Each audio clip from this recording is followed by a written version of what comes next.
Hello. Oh, great. Hold on, let me try and sort this camera out a little bit. Let's like to make sure that all the audio levels are good and everything, because it's been a while since I've done this. Oh, it sounds like they are. Great. Might turn the music up a little bit, actually. Let me know if there's any issues with audio. But hello everybody. Nice to be back. Nice to see you again. So as the title says, I'm gonna be messing around in Godot today. I'm not gonna try and do anything fancy. I basically want to make like you know, a typical arcade shooter roguelike type game. Simple pixel graphics, just using primitive shapes. I reckon we're going to use circles, hexagons, you know, triangles. Just nice primitives. Basically, the goal is I want to really nail down how this engine works in comparison to Unity. Because for anyone who's either watching now or is going to watch this in the future, I'm a Unity developer. You probably, if you've seen the video I uploaded like last week after all the pricing shenanigans, I've been using Unity for 13 years. I don't have like any great idea that I'm going to be migrating completely away from Unity. I'll continue to use Unity. It's definitely been a massive hit to motivation, just the kind of response that people have had to it, especially because I still feel like a lot of the grand response that people have had is somewhat of an overreaction. I completely agree with like the trust being broken, Unity making terrible decisions. They need to really get their act together. But especially for people like me who have been using it for ages, are currently developing a commercial game using the engine, all of the negativity just going around about Unity developers being idiots for Unity using the engine, it's very demotivating, and so it's been quite difficult for me to have the motivation to work on my game at the moment. But it has given me a good excuse to go and look at other engines, and yeah, Aaron, to answer your question, I quite like Godot. Actually, I'm gonna be completely honest, it's quite cool. I've basically like fiddled around with a platformer type thing, just kind of messed around with trying to spin something up myself using some Kenny assets. I've also worked through the 2D and 3D beginner tutorials, and like from the way that everything's structured, it looks really cool. It seems really nice to work with. So yeah, I think it's gonna be really nice to kind of get some more going with it, try and do something completely myself, learn a bit more about the scripting, because I am using GD script as well. I decided actively that I was going to completely flip to using GD script, not C#. So yeah, full send on Godot. We're not doing any like minor transition shenanigans. We're just getting straight in. So I mean, I don't want to waste too much time waffling. I'll dive in just a second. I'll give it maybe until like 5 past. I'll give it an extra minute just in case anyone else wants to rock up, and then we'll get straight into developing. At Dollar Game Store, it's a tough situation. I have some progress on projects that I've spent way too much time on to migrate now. Gathering the motivation to continue working on the Unity is hard. Yeah, I feel you. Start again. After the amendments that they made, even before then, I didn't have any particular like knee-jerk, oh my god, this is the end of the world for me issues with the pricing structure, because it really does not affect the majority of people. And even like larger studios, people like Danny's post about the impact that he would owe Unity $5.5 million, like it wasn't true. And it's things like that were half Unity's communication just being absolutely trash, and half creators being like not really taking the time to process it properly and just having that knee-jerk reaction. It led to a lot of misinformation very quickly and a lot of really unnecessary backlash. And like I say, I still think people definitely needed to complain. They needed to call Unity out on it, because it was a really bad business decision, and the new approach that they've got with the whatever the percentage cap on it is, and it now only applying from 2023 onwards, in terms of Unity versions, that is, revenue only, the threshold being only at $1 million, removing the splash screen, all of that stuff is really great stuff. And actually, with that in mind, and if Unity doesn't start doing stupid things with their terms of service GitHub again, then it's just as good, if not better, than it was before, really, because you can get rid of the splash screen now, and it's not going to cost you extra money to do that.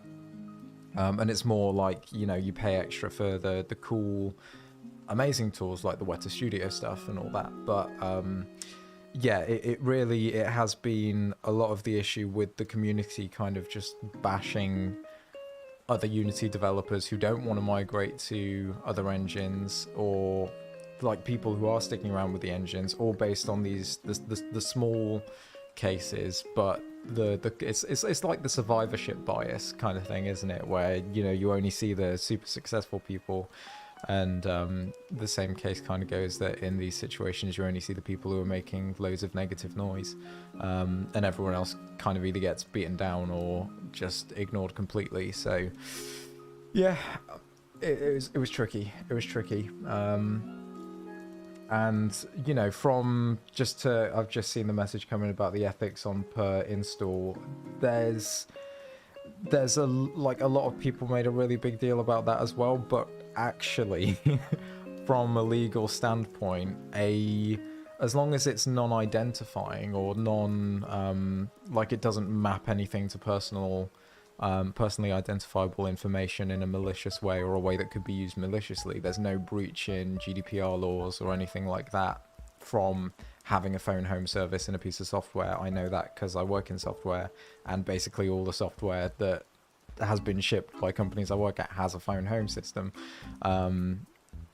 You know, granted, some people will give you the choice to opt out, and, you know, realistically that's probably an option that needs to be in place for legal execution of this kind of thing. But there's no, not that I'm aware of anyway, there's no legal boundary that prevents a company from putting some kind of phone home software in their or phone home system in their software distribution. So that tracking is realistically completely above board, unfortunately. So yeah, it's all like swings and roundabouts, pros and cons. It was the, you know, the ethics of the way they introduced it, and getting rid of the terms of service repository. All of that was very bang out of order, making it retroactive so that people already releasing games would have their thresholds count towards blah blah blah. It was just really badly approached on Unity's part, and that, yeah, they should have handled it way better. But, you know, nothing can be done now. It is what it is. I don't think Unity is going to stop being a popular engine, realistically. Like, a lot of YouTubers who have a lot of power in the space are probably going to have some influence. Godot is definitely going to gain a lot of popularity, but I think as well another important thing is Godot is not a Unity alternative. It's not a Unity replacement. It is a completely different game engine in its own right, and I'm sure, you know, anyone watching who uses Godot, it would be able to attest to that. But yeah, it's like apples and oranges. It just is a kind of is what it is, take it and move on type of situation. Anyway, let's get on with some development, shall we? So, like I said, my idea that I want to go ahead with is that we build out a very simple arcade shooter. I think that the first port of call is going to be getting our character in and moving about, which we'll probably be able to do with the character controller component. And then I want to try and set up shooting, so we've got to figure out how to aim at the mouse in Godot and instantiate stuff, because I haven't really looked at that too much. It's like creating a child scene and then making it a child of the current node is yeah, there's lots of bits. But yeah, we'll figure this out. We'll figure this out together as we go on. So one thing I will say, I'm going to use some Kenny assets. I've got the prototype textures just so I can make the background look a little bit more spicy. We'll probably grab a color scheme at some point. Maybe I'll use like some other assets for just having shapes, because actually there was the, which asset pack was it? Scribble Dungeons. Yeah, I really quite like the Scribble Dungeons pack just for like these little circles. I think that kind of thing would be really helpful, but odds are we'll probably just pop open a sprite or something and get some stuff going. So yeah, make a player, make it move, get some shooting going. We'll get some enemies that spawn in, and we can start thinking about how to give them some custom behavior. We'll have to do collisions, all the rest of it. It's gonna be a whole thing. So let's go ahead and just pop open some Kenny asset stuff in here. I'm gonna grab the PNGs for dark, and I'm gonna just drag and drop that straight into my resource folder. I'm actually gonna go ahead and create some folders here for the stuff we're gonna make. So scenes, let's have scripts, and we'll also have sprites. I've already gone ahead and made a 2D node as my root scene, and I've called it main, so that I can, or well, just so that I've got main, and I've saved it as a scene called main.tscn. So I'll stick that in my scenes folder. Let's put dark sprites in the sprites. Amazing. And I think I actually want to get this set up first. So for the background, I actually don't know what the best way to do this is going to be. It could be a parallax layer. Oh no, yeah, there's a parallax background. Oh my god, that's documentation. I don't want documentation right now. Yeah, so if I make a parallax background in here and then make a parallax layer,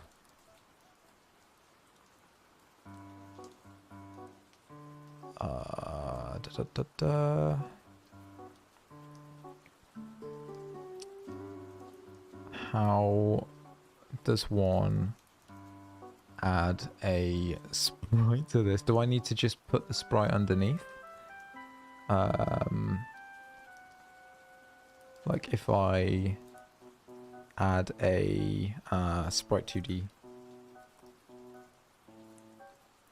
and then set the texture to texture 2D. Woof. That is quite big.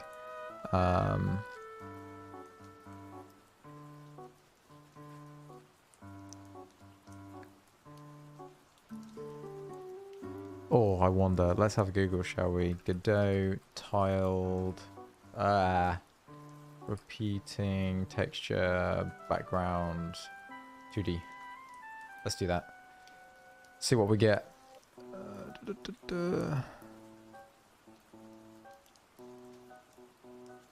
It's from 2015, so Reddit might not help here. Or we could just look at the documentation for the parallax background. It's probably a good way to do it.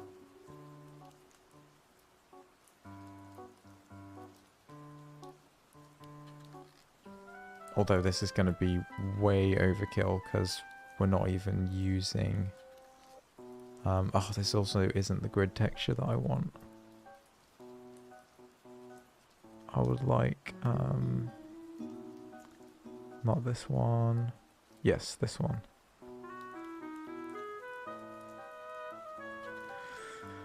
Delete that node. Just take this and scale it down.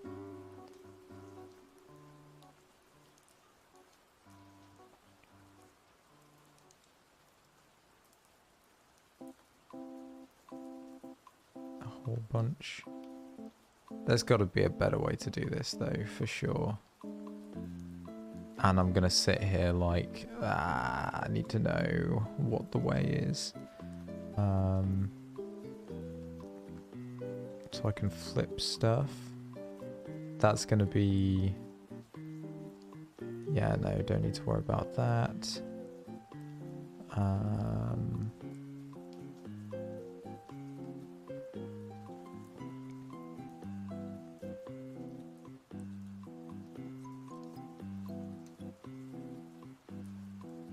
Ooh, canvas item texture. I want to be able to repeat.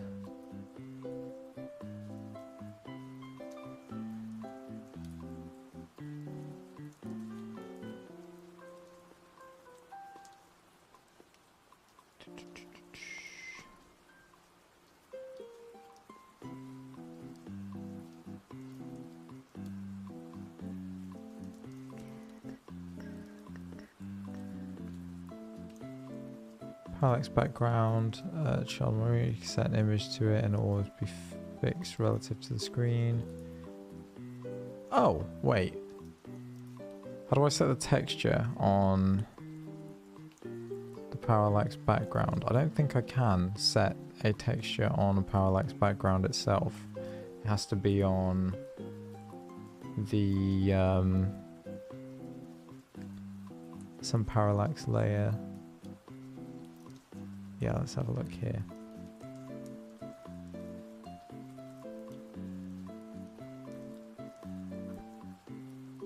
Whoops. Parallax background. One or more parallax layers to create parallax effect. Not used with 2D camera, you must manually calculate the scroll offset. I mean, that's fine. We don't need to worry about that because we're not going to move the camera. I don't think we will anyway.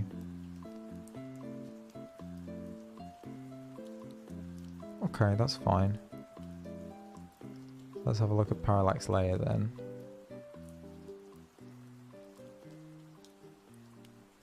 Set to move at different speeds relative to the camera movement or the parallax background, blah blah blah blah blah blah blah blah blah. I think probably it's not gonna. Yeah, that's just up in the top of my screen, which is not what I want. But I don't want to just make it big and be like, yeah, we're done, because that's I want like checkers. But I don't think I want to duplicate it all over the place. Unless I can like Godot texture tiling.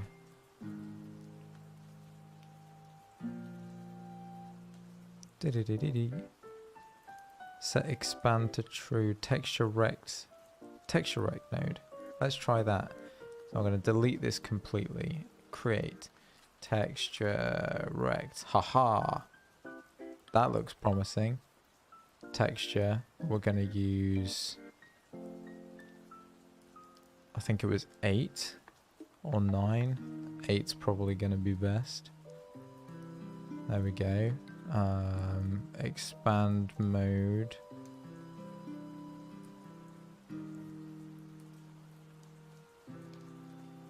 Stretch mode tile. Haha.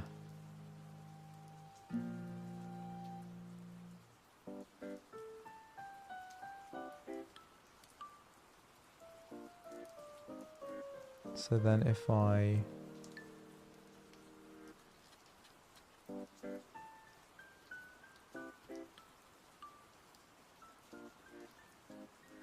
keep aspect.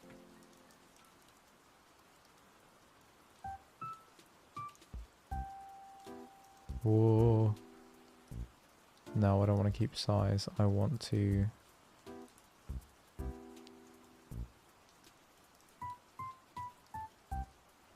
bruh, I want to tile it.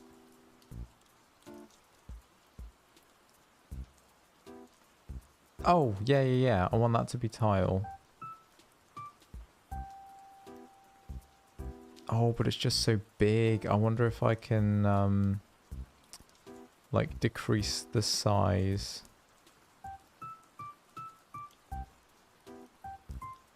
Of the texture. Okay, so I don't want expand mode to be keep size. Maybe ignore size.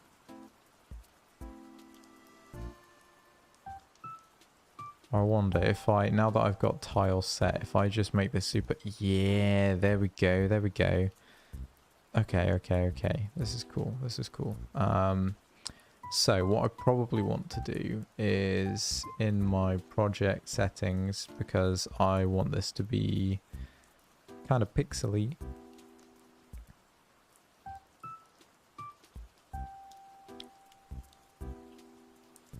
If I 1920 by 1080 down here, that's going to make the window big.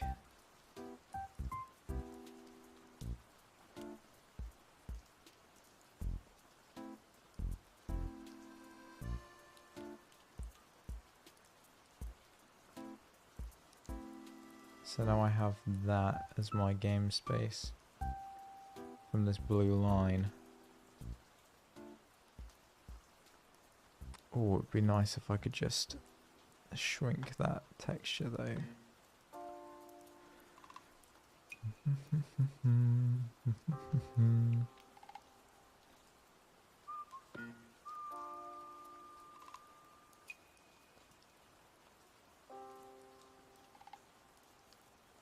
Rect size.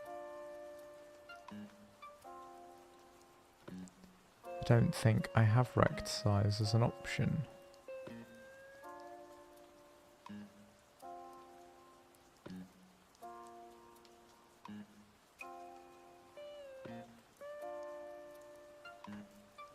Oh, where's the magical thing I can do where I click and it tells me stuff about the property? Can I control click here? Adam, g'day mate. How's it going? I am glad to be back. I'm just fumbling my way through trying to figure out how Godot works. I've also somehow busted the chat box on this screen, and I don't know how.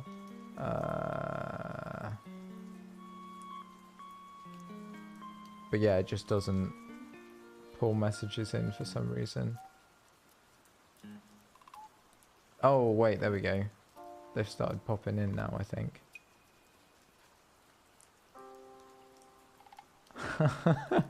Yeah, it's just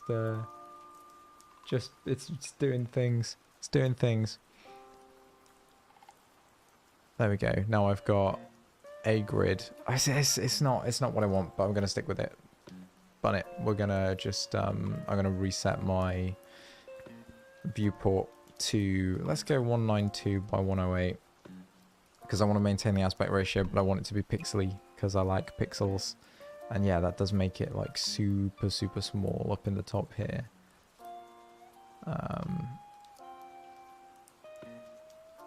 But hey ho, that's what we're working with. Cool, let's save that out. I'm going to rename this to background. And let's go ahead and make ourselves a player sprite, shall we? So, I mean, first things first, scene, new scene, gonna make a new scene. I'm going to use the character body 2D, which needs a collision shape. Going to add a collision shape 2D, which is going to be a circle. And where on earth is my collision shape? There it is. Little circle. I'm going to add a node 2D, which I'm going to call pivot. And I'm going to add a sprite 2D to that, which will be my graphics. Right. Let's grab a circle. Let's grab a circle. I am going to use the Kenny assets one. Diggy diggy diggy. Which I think I downloaded. I may not have downloaded it. Oh my gosh, I didn't. Right, in that case, let's pop open Illustrator, and I'm just going to make a circle. See what we end up with.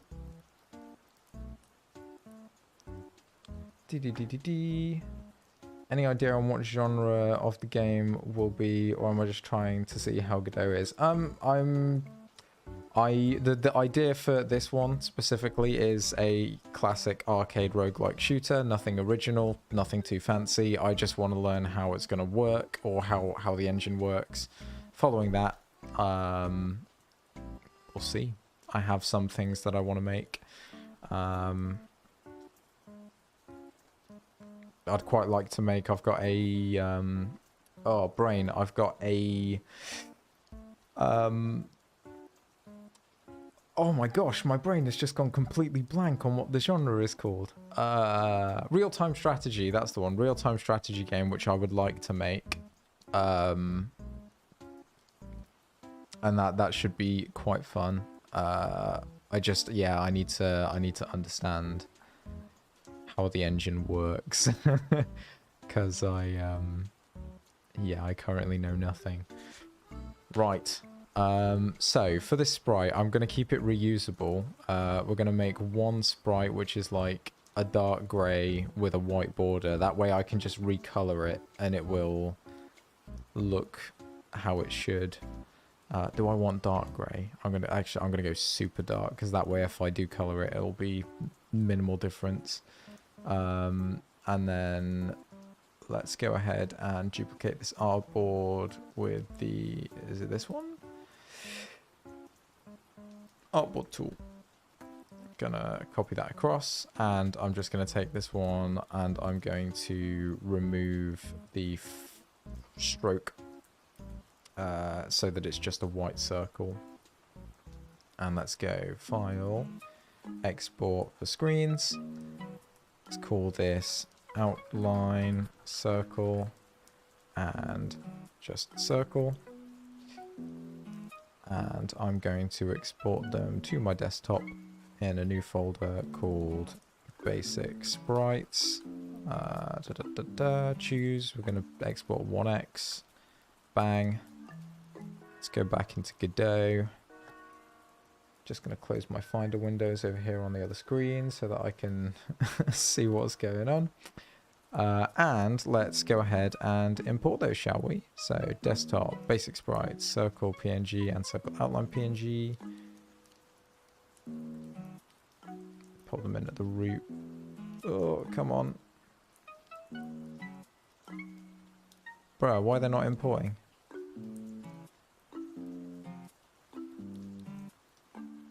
Oh, there they are. I don't want them to be in that folder. I want them to just be...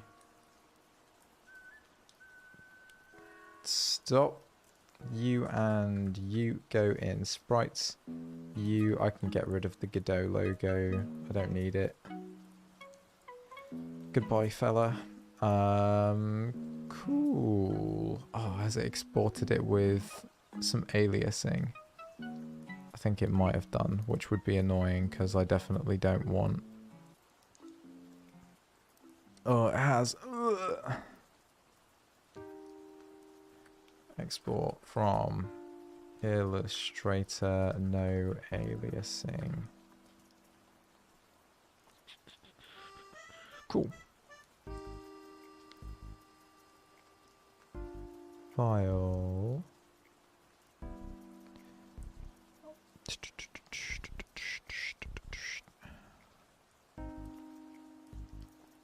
Wait, no, what am I doing? Preferences general.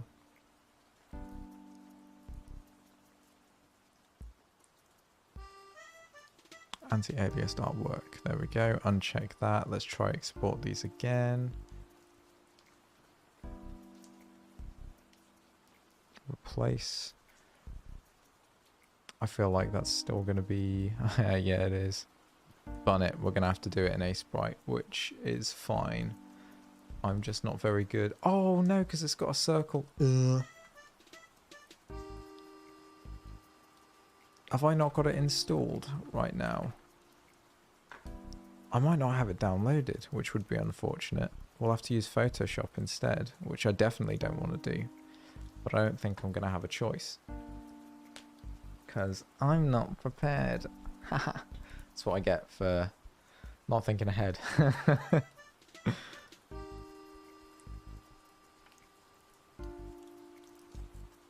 But this is all good.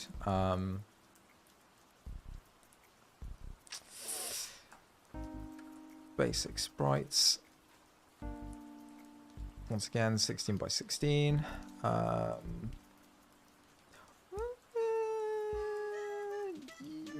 Yeah, no, we'll go 16 by 16. Background, I want to be transparent. And I'm using artboards. Good. Create. Get zoomed in.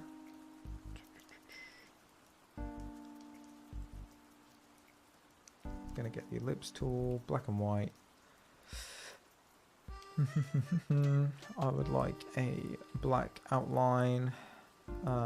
Question is, can I set the outline to fill on the inside? Align. Yeah, there we go.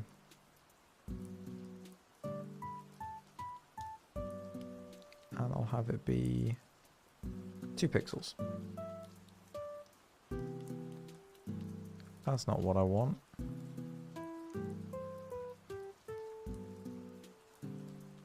There we go. Okay.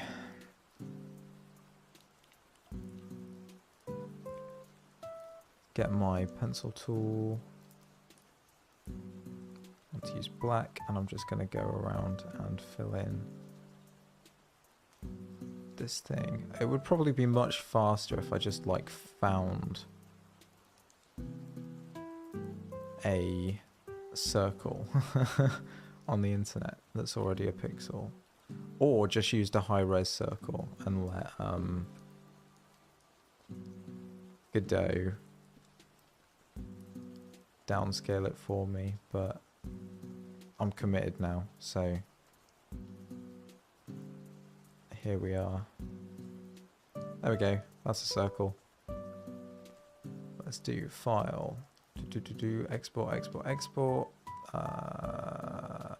Yep, that one. Basic sprites, outline circle, save, replace, and then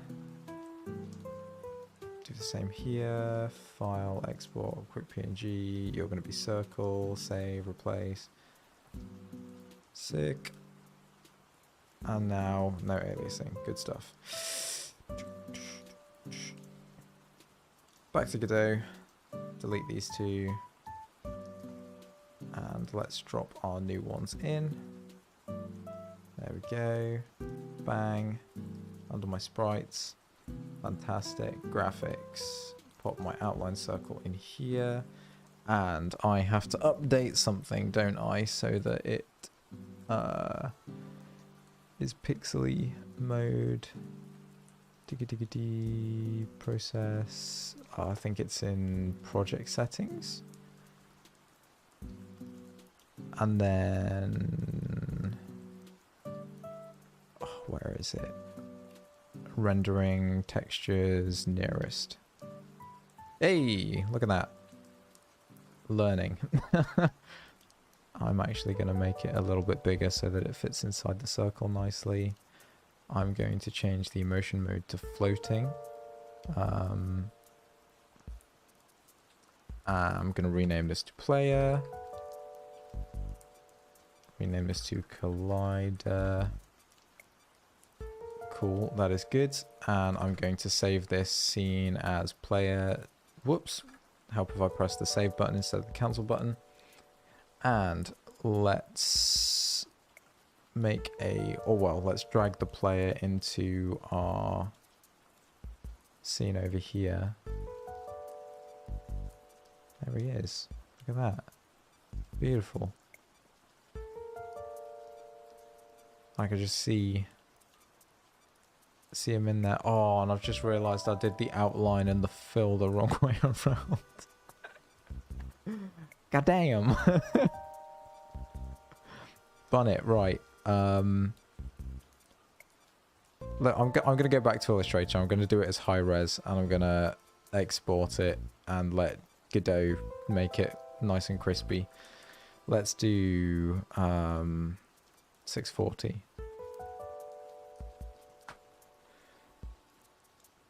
Learning, yes. Learning indeed. And it's going to be a fun process. I have no idea how much progress we're going to make on stream today. I want to at least get the character like functioning in some capacity. Like have him moving around and shooting. I think, to be fair, once we've got moving and shooting sorted, it shouldn't be too difficult to get the enemies sorted out. or like start getting some basic enemy stuff sorted out. Right, I am going to change this to the actual game location. Game dev, Godot projects, arcade shooter survival, sprites. Choose, export, done. Back to Godot. There we go, we've now got our outline circle. Let's go back to player, change the graphic to that. Circle outline even. Bang. Much bigger. Go ahead and shrink him down a fair bit. And you know what? I am going to go with sort of this size. And I'm actually going to change the radius of the collider to be, yeah, a bit more like that. Save that, press play, and now in Godot it should look, there he is up in the corner. You might have to make him a little bit bigger.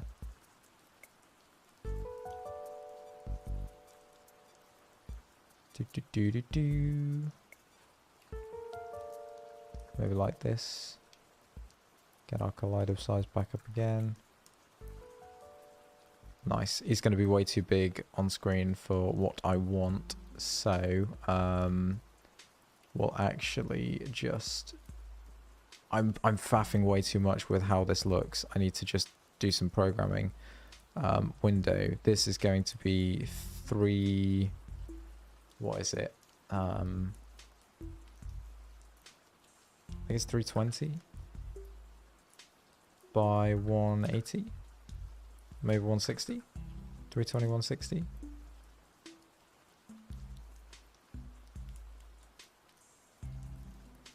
I think that's right.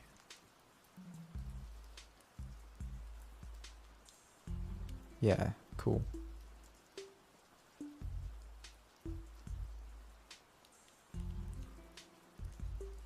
I just wish I could figure out how to shrink down this background, because it's annoying. I want it to be small.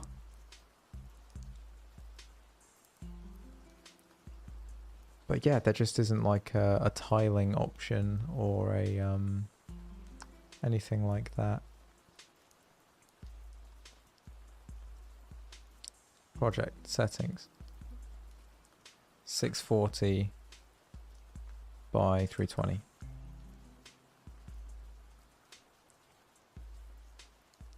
And then I can make this guy smaller. Maybe like this big.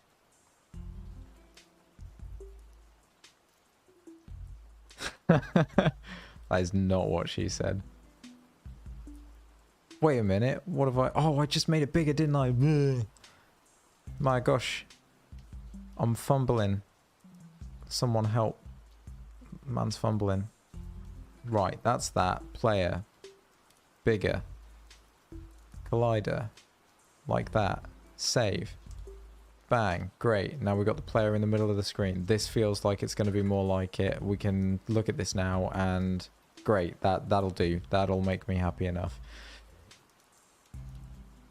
He says as he goes to make it bigger. Let's get this thing moving, shall we? I'm going to go project settings and input map. We are going to add move underscore up, move underscore down, move underscore whoops left, and move underscore right.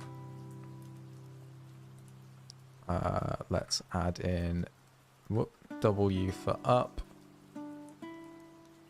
S for down, D for left, and B for right. I don't think we need to set anything for the mouse position. If there's anybody watching who knows Godot and knows that I can track the mouse without needing to put anything for mouse position, then let me know now. We will add a button for... let's do action underscore primary, action underscore secondary, and interact. So interact, I want to be the E key. Action primary is going to be left click, left mouse button, and right mouse button for secondary. Cool. Let's go ahead and add a script to our player. I'm going to save that in the scripts folder. Scripts, player.gd, create.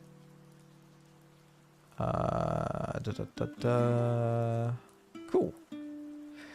So I don't want gravity, so I'm gonna delete that. Don't need a jump velocity, so I'm gonna get rid of that. I will keep speed, but I'm gonna export it so I can set it in the inspector. Make that a variable, call it speed with a lowercase because it's not constant anymore. Get rid of this. It would probably be easier for me to have used like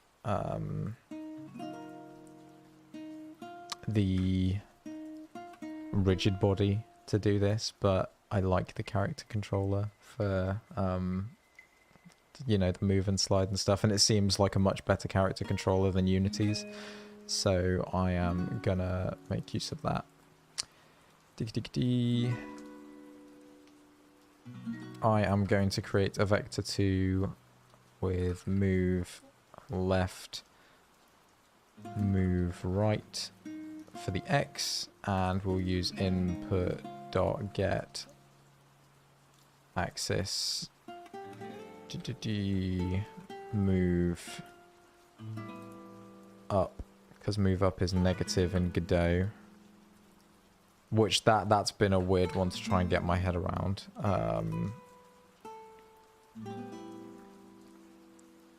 Yeah, it's just figuring out how to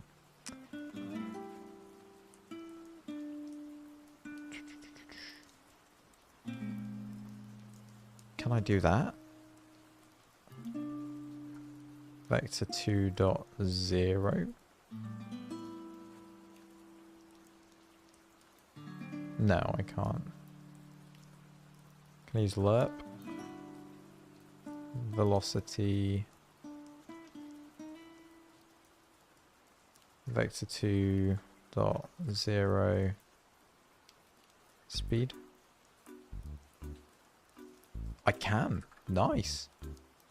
Alright, let's have a look at how this works. Whoa, okay. Something's very busted there. Velocity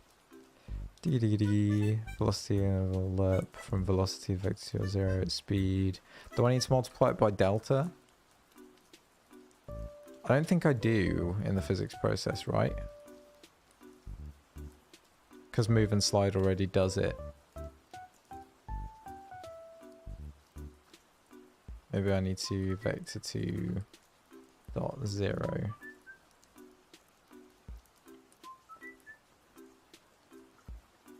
Nope. Something ain't right. Something ain't right.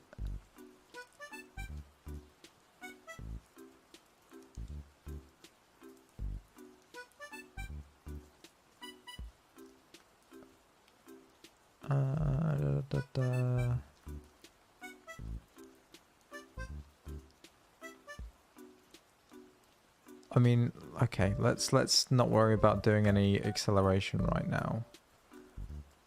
Let's just have velocity equal that. And that means we should at least get... Yeah, there we go. Cool.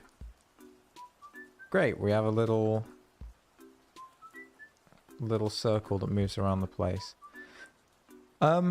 Let's make sure we normalize velocity. Can I just do normalize? Or do I have to say velocity.normalized?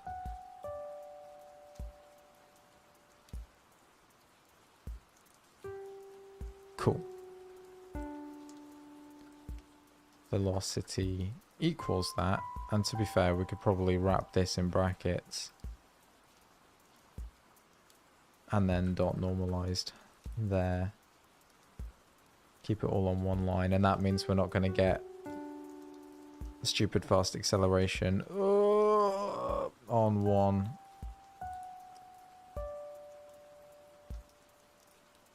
There we go. Normalize the input.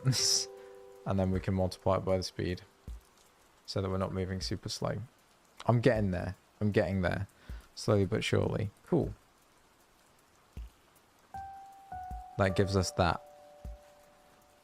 So, I would like my player in the scene specifically to be... kind of red. So I'm going to use the modulate.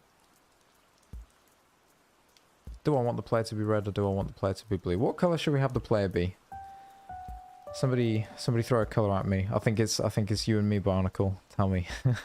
give me a color. Maybe a light blue. I kind of like the light blue. But I also kind of like oh, green's kind of nice. Green. Yeah, sweet. Let's do it, and let's keep it like super neon as well.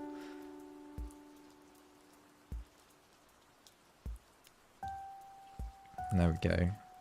Little green circle. Cool. Let's make a cursor or like an aiming graphic. Why?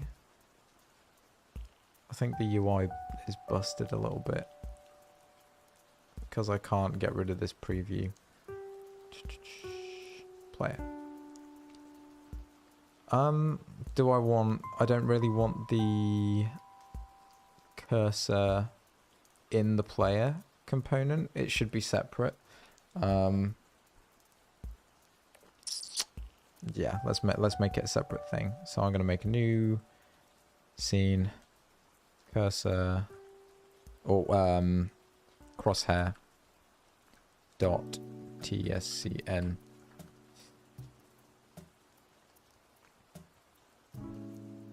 And I'm going to use a Sprite 2D. Actually, no, let's just use a bare node 2D. That's fine. Okay. And then under here, I'm going to have a Sprite 2D, which I will call outer, and a Sprite 2D, which I will call inner. Whoop. Sprite 2D inner. We will have my inner be just my normal circle. So let's go ahead and actually make these real quick, shall we? Duplicate the artboard. I'm gonna do it twice. Whoop. Because I want to animate the outside. So I'm actually gonna... yeah, we'll use the circle. Little circle. Which I will center align top and bottom. And then I'm going to use...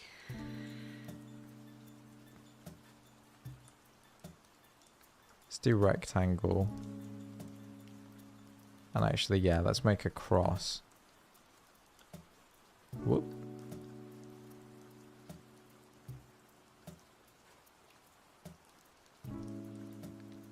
Like so. I'm going to use my Pathfinder to create one object, and there we go. That gives me a thing. Let's center that up. Amazing. File, export for screens. Crosshair inner, crosshair outer. I'm not going to export the circle again. Bang. Back into Godot. That's Illustrator. I want Godot. So we're actually going to end up having 4 outer crosshairs. So I'm going to create a empty node 2D, which I'm going to call outer pivot.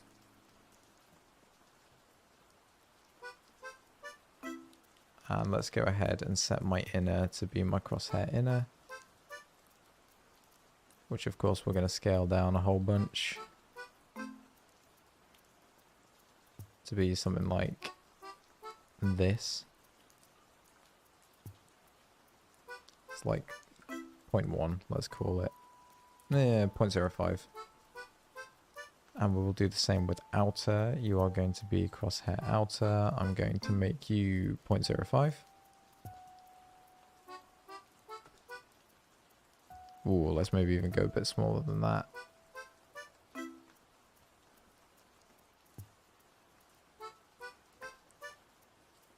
Yeah, I think that should be alright. There he is. Let's duplicate that. Ooh, I wonder, can I set the anchor to...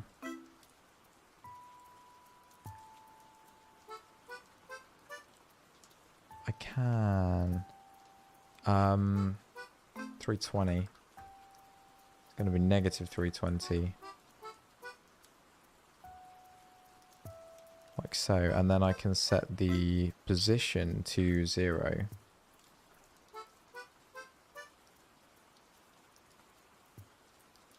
And then I should be able to just duplicate it and do the rotation. Yeah, amazing.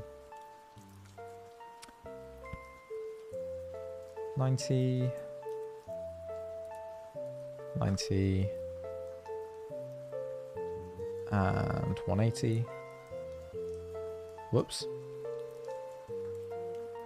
Very nice. I think I'll save purple for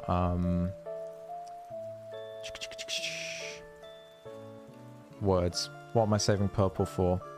Power-ups. Once we get to that, which won't be for a little minute, but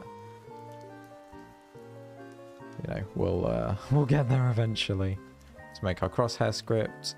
Don't need ready. I just want to do what is it? Position equals get mouse position. Is that going to be it? Is it that simple? Then I can go into my main. I can... Let's rename this, shall we?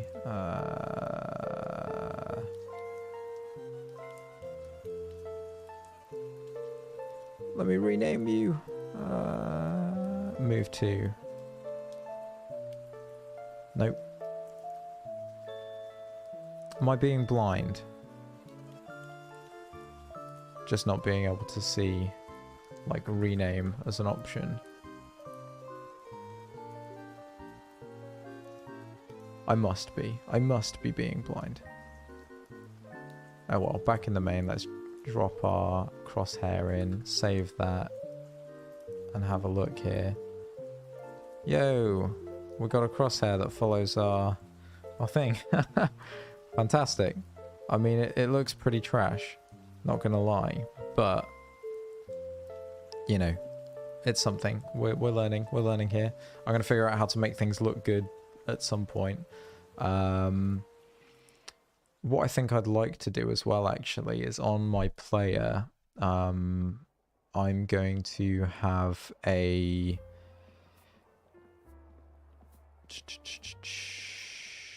I mean, we could just use the pivot because it's just a circle. Let's actually duplicate this and use our crosshair outer. Whoopsie daisy. Let's not do that. Let's duplicate and then use crosshair outer. And I'm going to set the rotation to 45. Scale it down a little bit more, and I'm going to move it up so that we've got this effective pointer. And then what I want to do is on the script, we are going to use onReady var pivot equals $pivot,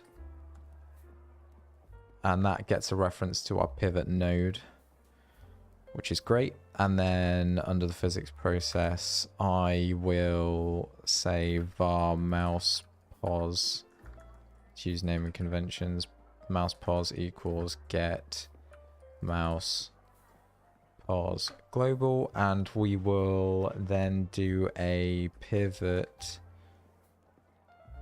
dot look at mouse pos.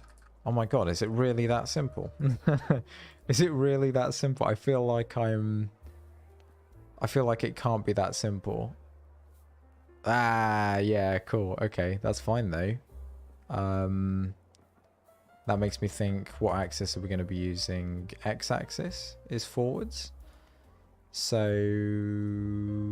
let's just go in our player. Let's be lazy and just make this be, what would it be? 135? Yeah. And we'll have an offset of 20 on X and 0 on Y. There we go. And now we have a player that aims at the mouse. Fantastic. This is great. Oh my god, guys, he's doing it. He's doing it. All right, let's make some bullets, shall we? We'll try to anyway. So, right, scene, new scene, 2D scene. I don't actually want a node 2D. I would like a rigid body, I imagine. Rigid body 2D, which we are going to call bullet. And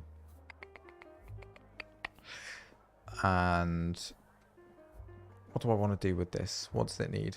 It needs a collision shape. Cool. So let's add child node, collision shape. It's going to be a circle. Let's see what settings we get on this rigid body, actually. I don't want it to have mass. I don't want it to have gravity, so we'll set the gravity scale to 0.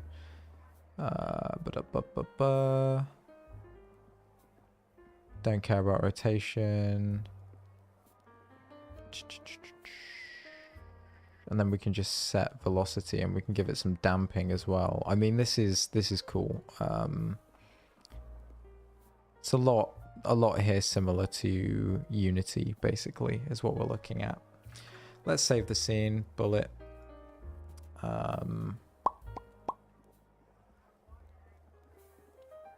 And give it a script.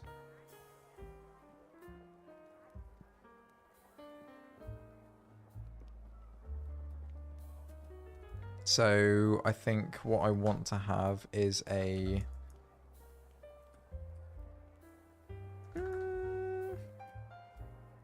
let's give it an export of our bullet speed. Export. I'm not going to export a vector 2 for the direction. I need to set type. You're going to be a float. Cannot use simple export annotation with variable out proper initializer since type can't be inferred. Have I done types wrong again? I'm pretty sure it's just. I mean, I can set a default. Let's do equals. I don't know. 150.0, and that should make that error go away. Yep, cool. We are going to, in ready, say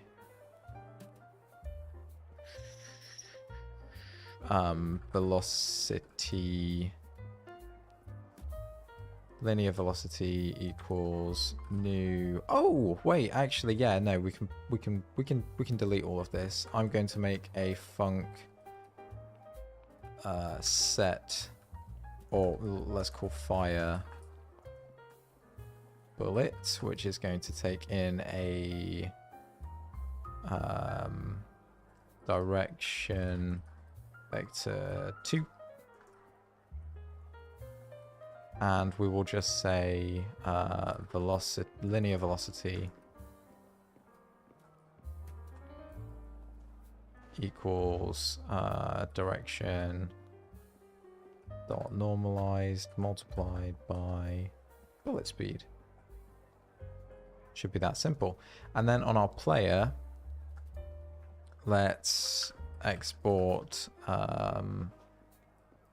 var bullet,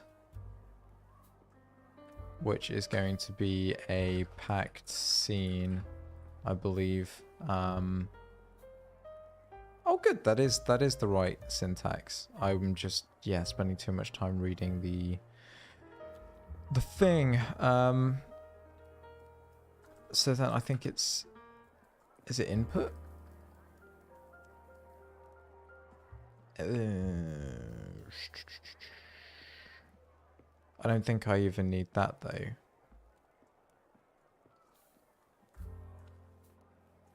I think I can just do it in here. So after movement, let's do handle bullet shooting. It's a hashtag for comments in GD script. Handle shooting.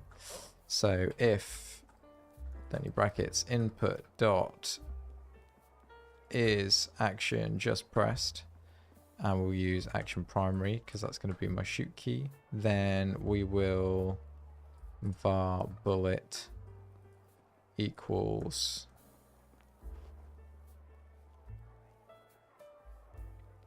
and this is where I need to look at the documentation because I don't for the life of me remember how to instantiate bullets. I'm evolving slowly but surely, making progress.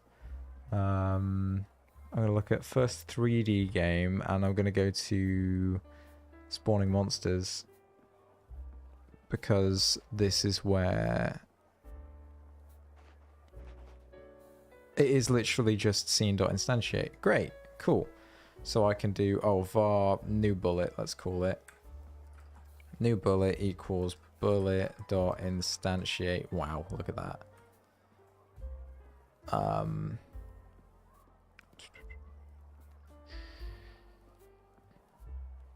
Then mob.initialize. I think that is a method that we made on the mob script.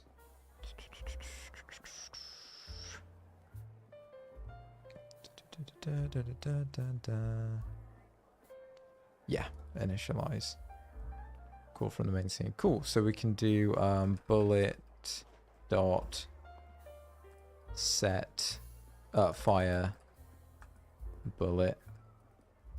And this is where we need the direction. So I want var direction to be equal to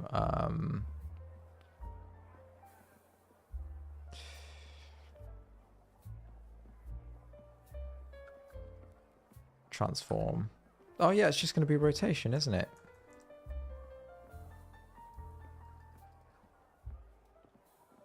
Or do I have like transform dot forward? Do I have forwards?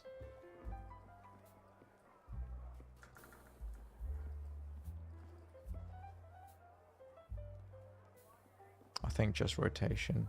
And then I need to actually set it as an instance, don't I?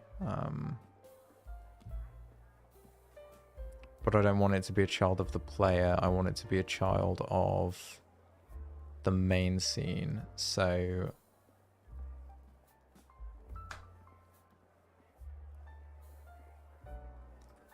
get tree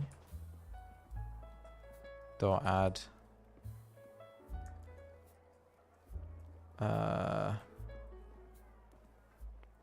get first node in group, I guess, dot add child bullet. Let's do that. Is that get first node in group? Oh wait, no, get node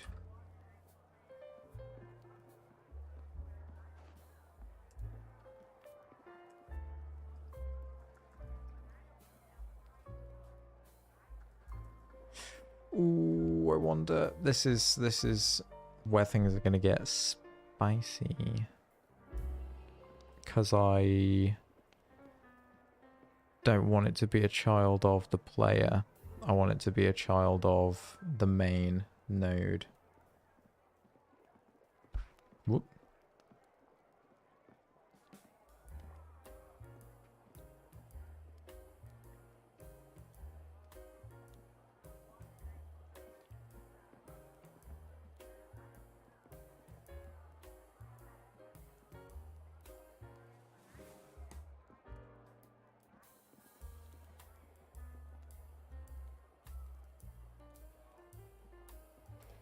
See if I can find something. Get main node Godot. Get tree.get root.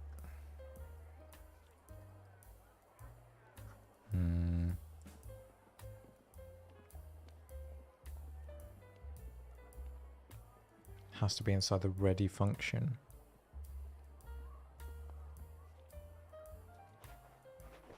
I don't really want to do that.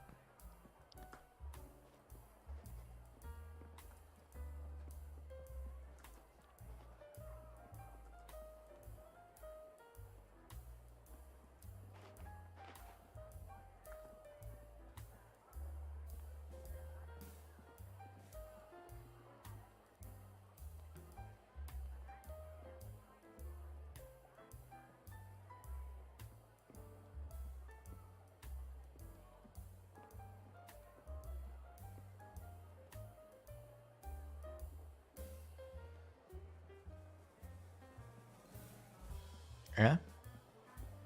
What does get node need?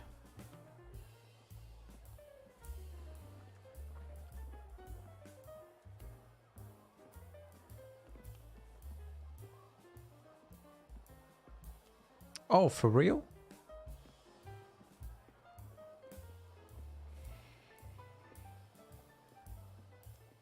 Can I just do get tree.get node slash root or slash main?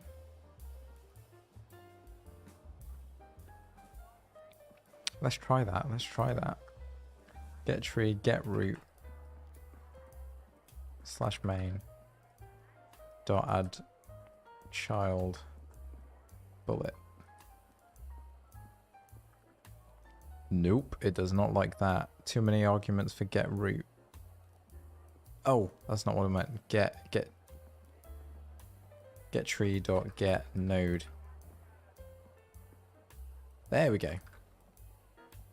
Okay, and then I just want to make sure that I have a, let's do export var bullet lifetime, which I'll set equal to, I don't know, 2 seconds. And we'll do func. Actually, no, we'll do it here. Var timer equals timer.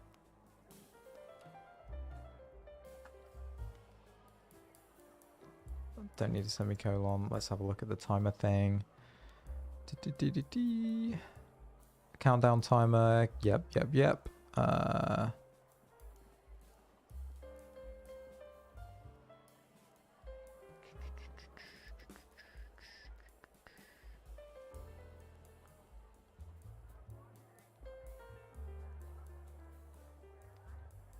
Nice.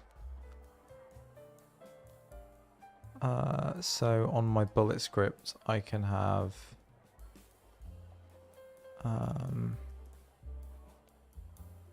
do I need to use the new keyword, new timer?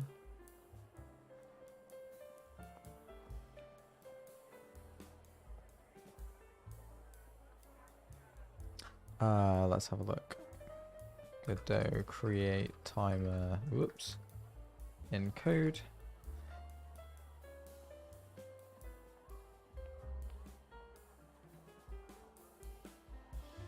Timer.new. There we go. Dot new. Not new timer. This isn't C#. Nice.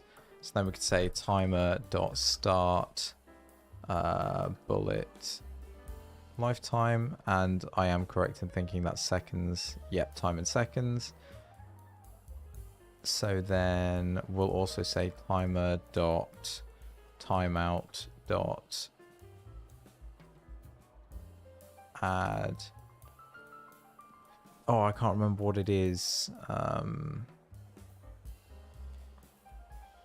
to add the callback. Diggy signals timeout.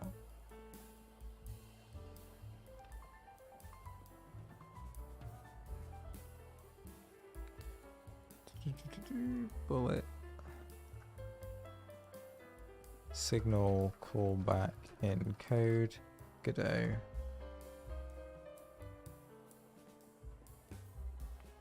I should probably look in here and said signals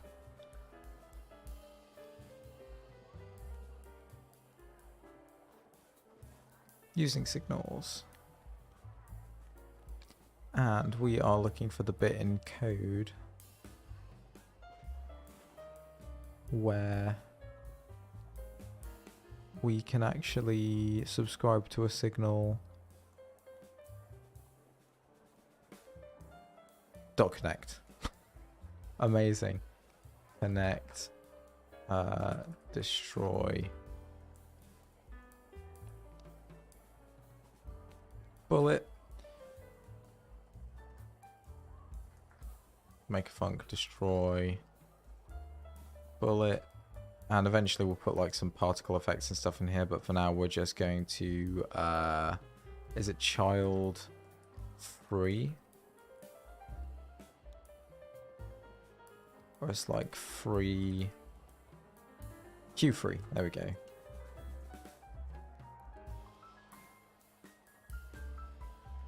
Okay, let's see if we can do this. So let's set our bullet variable in here. I'm actually going to just go into the bullet and I'm going to make it red. Oh, we need to actually we need to give it a sprite, don't we? Sprite 2D, circle outline, make that the right kind of size. It's going to be like that, I guess.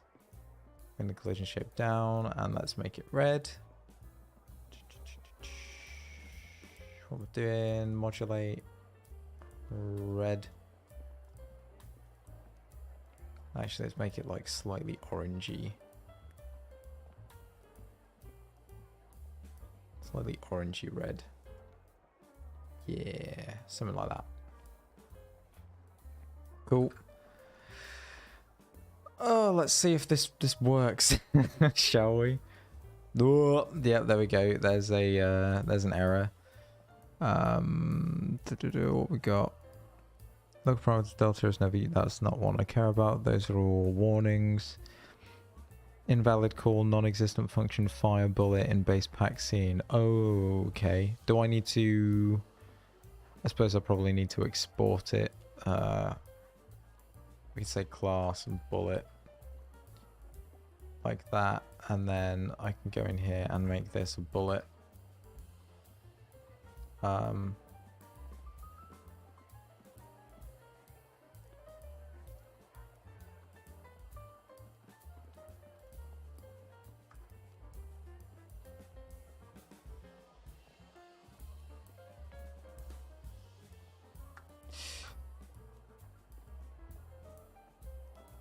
Let's find out how to define a custom class.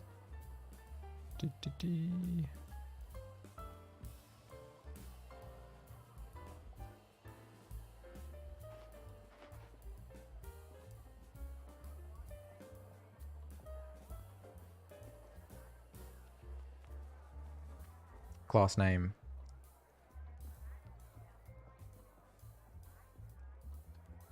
There we go.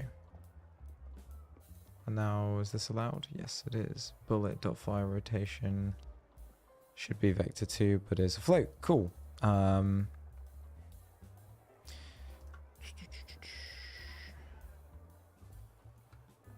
Godot get forward vector.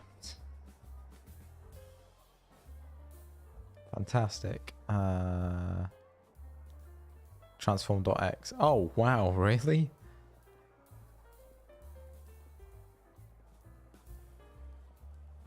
That's amazing if that works. Nope.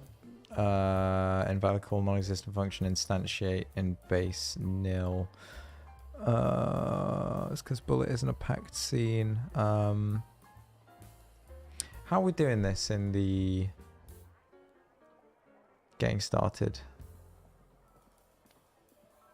First 3D game, contents.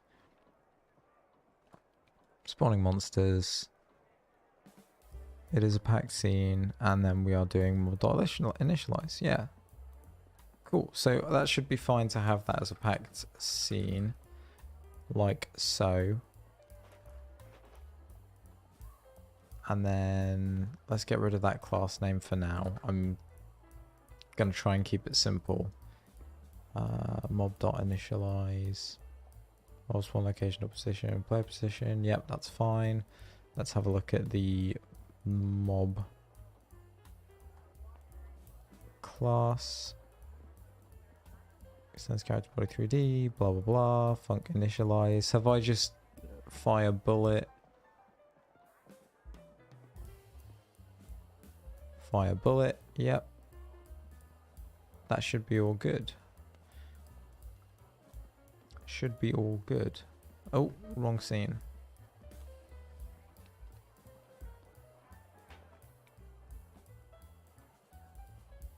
Can I call? Oh, tell you what, let's go ahead and just assign the bullet on the player rather than on the player instance on the main scene, just so it's there. Non-existent function, fire bullet in base pack scene. Yeah, weird. Oh, dummy. I need to call it on new bullet, not on the pack scene. There we go. That should do it. Nope, still no. Non-existent function, get node. Ha! Get root. Valid argument for add child. Should be a node. Yep, new bullet. There we go. Okay, I think this should be it. This should be it.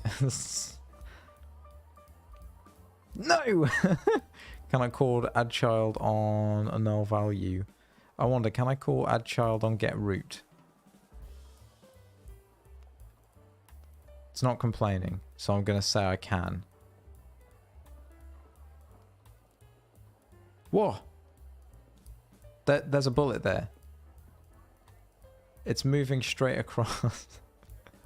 Okay.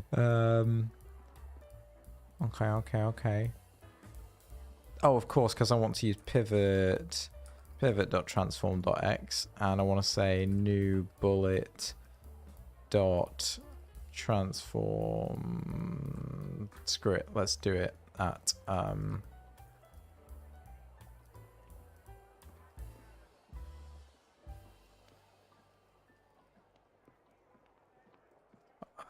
transform.position is not a thing. Dot. Is it going to be get position?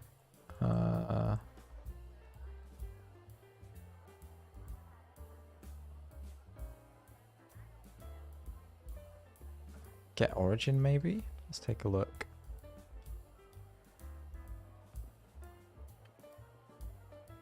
Yeah, cool. That should be it. Returns the transform's origin.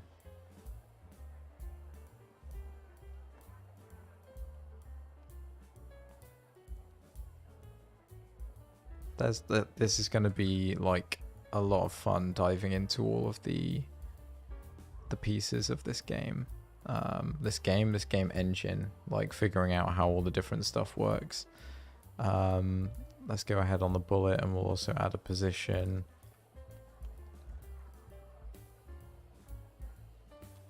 Vector 2, although I imagine this is probably not the way to do it.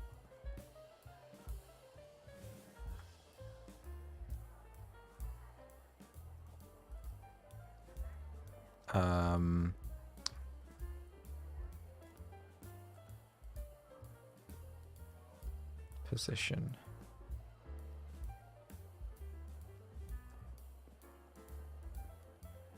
Cool.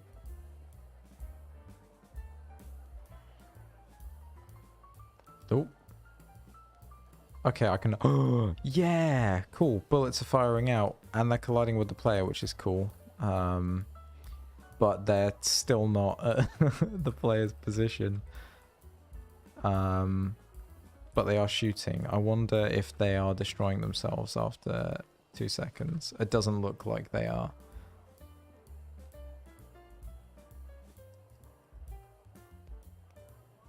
Doesn't look like they are. Nope. Which means I've done something wrong. Maybe the time is just not existing.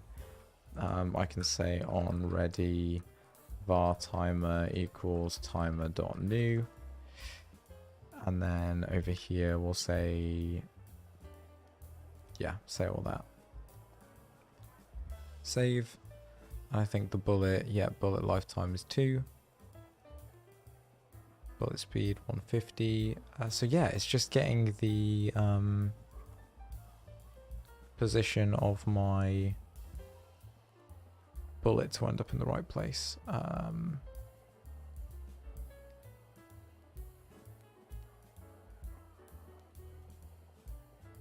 Which, yeah, I can't make it a child of the player because then it will move with the player, and I don't want it to move with the player. So let's do a little search.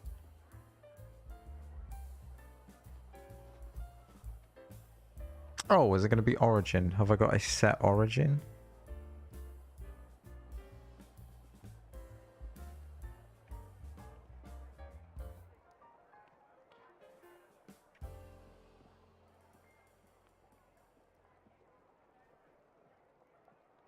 Or is it going to be translated local? Let's have a look. Returns a copy of the transform translated by...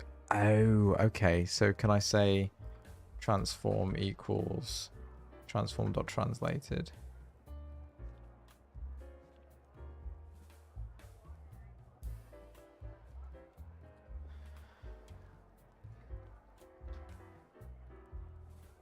Oop.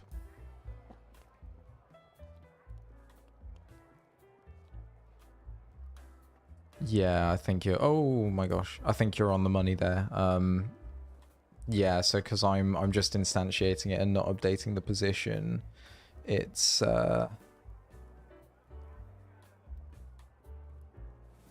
It's just leaving it in the corner, the origin position.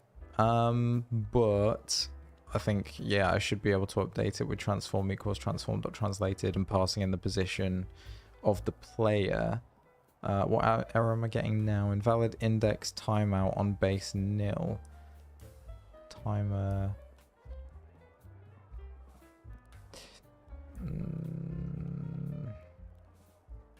Maybe I do need to make the timer here. Let's get rid of the on ready. We'll just have var timer like so. Make sure you're a timer, and then we can say timer equals timer.new. And actually, let's spread this stuff out so it's a bit more ordered, rather than all being in one place. Or yeah, all together. Am I in the main scene still? I am. There we go. Good stuff. We're now creating bullets at the center of the player, but they're colliding with the player, which I don't particularly want right now. So let's just set up some collision masking. We will go onto my bullet, and we're going to need some layers. Let's have player. No, let's not do that. Let's just create it at the position of this. Let's call this crosshair or fire point. And then instead of passing through transform.getOrigin, let's do $pivot / firepoint.getOrigin.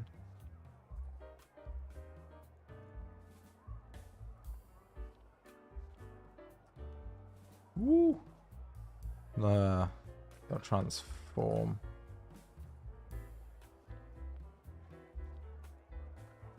You are definitely useful.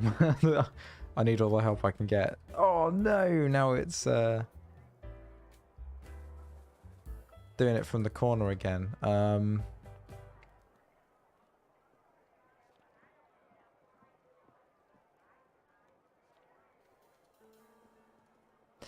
I need it global. I wonder if I can do like get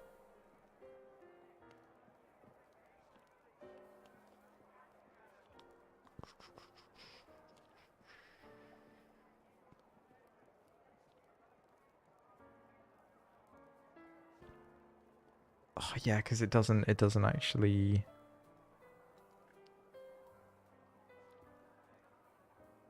Wait, what? Let's do Godot convert local position to global.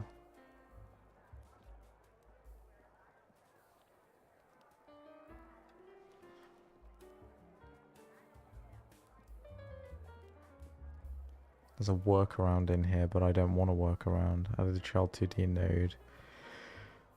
Call the to local. I don't want it too local though. Oh wait, I wonder, can I do dot to global?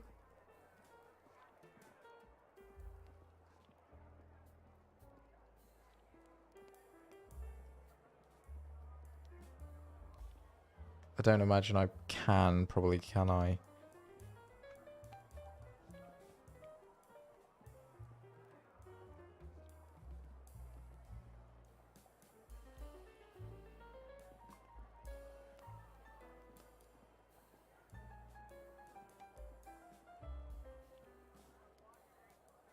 Oh, it has a global position.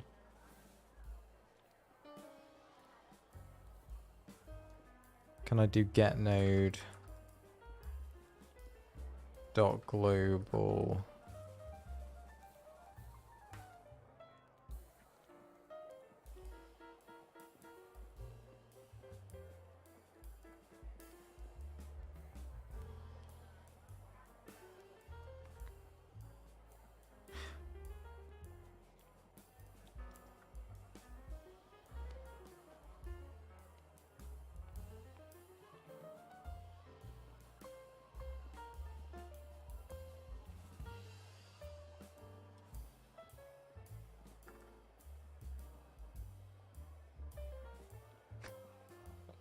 Gonna give me an error. I feel like it's gonna be like global position, doesn't it? Oh my god, it worked!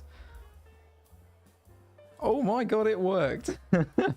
Why am I using transform 2D? Because I don't know any better. If there's a better way to do it, tell me, please. I would appreciate it a lot. Yeah, this is literally like my first time attempting to do anything in Godot properly. And I now have a thing that shoots bullets, so that's cool. That's cool. But yeah, if there's something better than transform 2D, please let me know.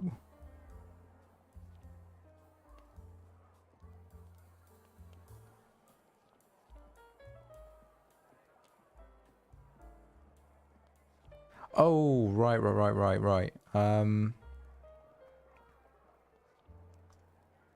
Is that the global position rotation blah blah blah on the node, or does transform have its own global position / rotation?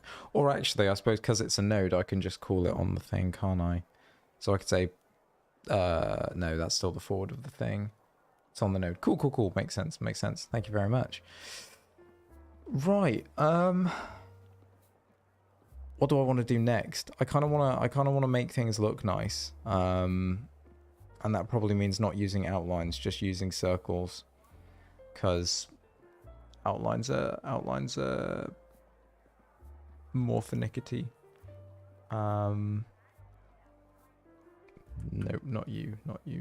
Stop! What have I done? What is this? Just a bug. Cool. Circle. Way too small. Let's go in U. I am going to flip these and get rid of the outline. Flip, no outline. Flip, no outline. File. Export the screens. I'm going to export all of them. This is going to be circle. Yep. Export, replace all. Back in Godot. There we go.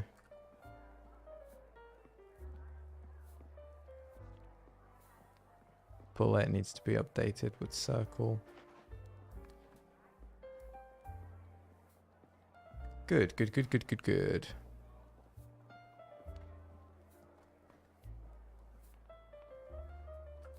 Cool, that's a bit better. Those bullets definitely will need to be faster. I also feel like I want the thing to be zoomed out a bit more. It still feels a little big for me, and I want to give the player a shadow. So I'm going to take this, duplicate it, let's call it shadow. I want to give everything a shadow, really. What I should probably do is see if there's a way to make like a utility script that just creates a new sprite below and calls it shadow. That would be good. What am I doing? Visibility, modulate. We want you to be dupe, dupe, and dupe. Kind of like almost black. And then how do I set the alpha? I ask myself. Do I even want to set the alpha?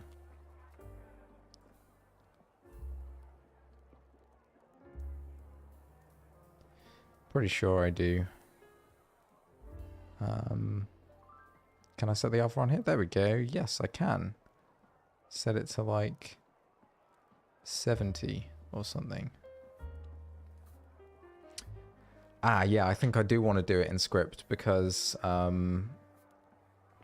then I can make sure that the rotation isn't affecting the thing. Because at the moment, like, I think if I press play on this now, and I will do it on the player scene, yeah, the shadow is rotating with the player, which is definitely not what we want. But this is instantly, I'm like, this is feeling much better. I could just put it there, I guess.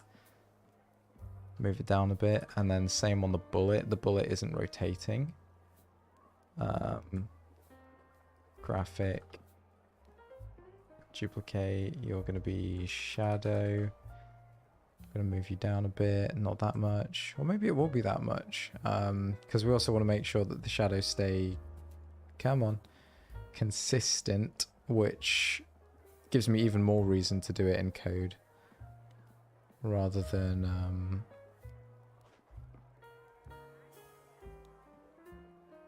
you know.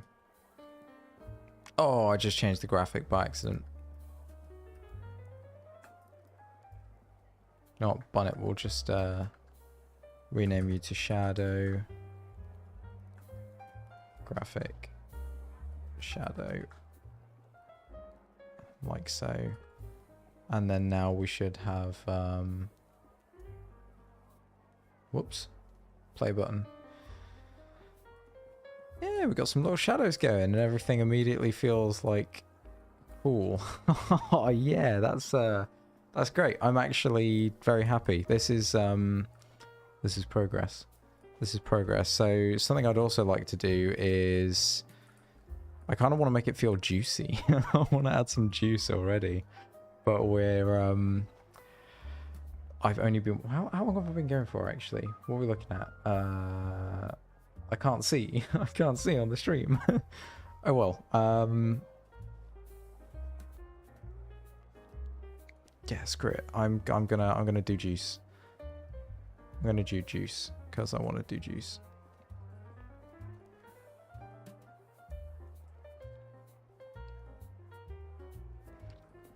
So I want to add a particle emitter, I guess.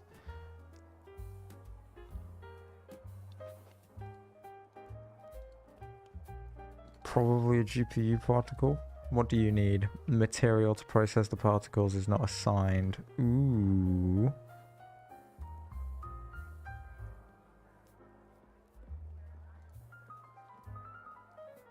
Oh my god. Oh, of course, yeah, because it's cool, right, that makes sense. So I'm going to have the color be the same as the bullet. I want the...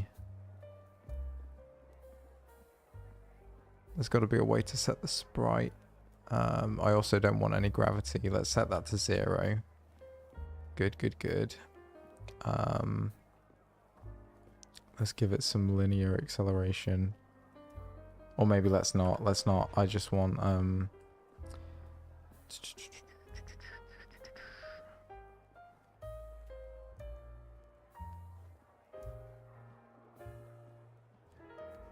Initial velocity, cool. Let's set that to like -2 for the time being. Maybe a bit higher. -50. Just so I can see it.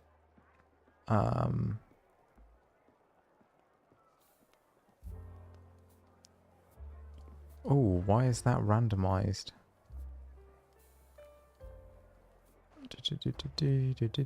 Disable Z, that's fine. How can I set the sprite?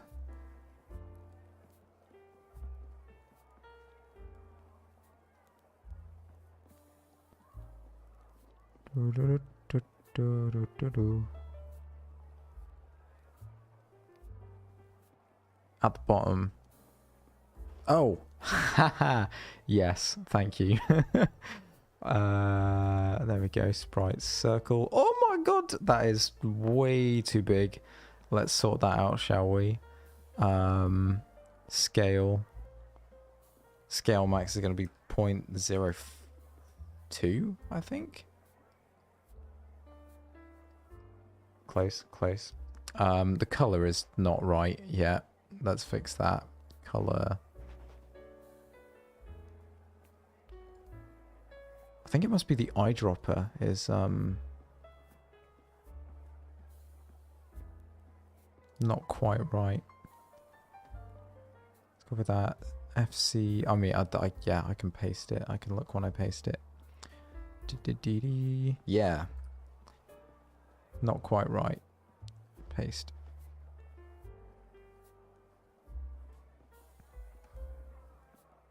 Oh, but even then, not quite the same. Interesting.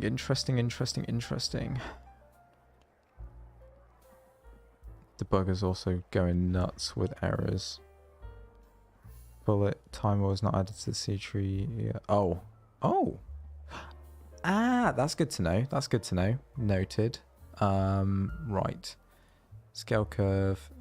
New curve. And I want the curve. Oh wait, can I just do, if I do new curve texture? Yeah, cool.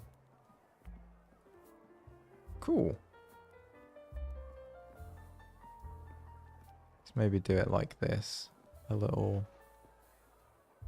No, I do want it to be bigger. And I want that to be much faster. So yeah, mission shape is a point. Don't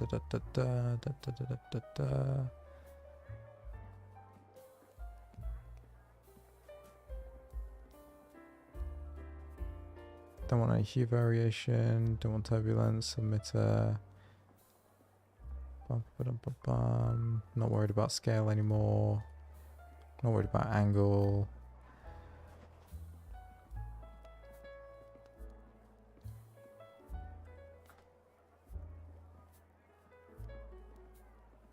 I see. Why is it randomizing the initial velocity? I definitely don't want that.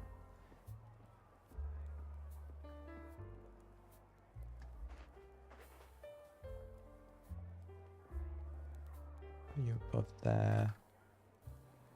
I'm just curious to see if that's gonna...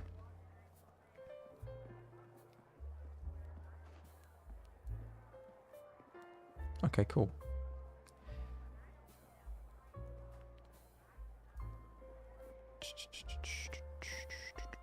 So I want the emission. Actually, I tell you what. Let's fix the timer dot auto start equals true.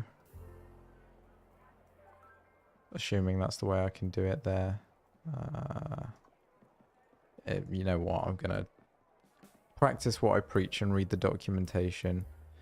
Yeah, I think I can just set it direct. Cool.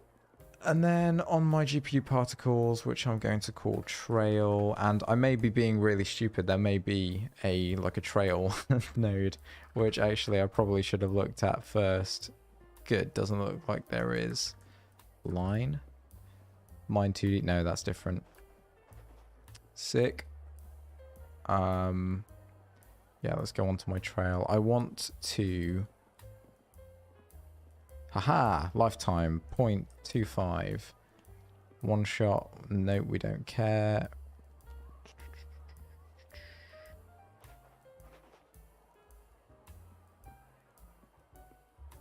Yeah, I got the right kind of circle, that's good.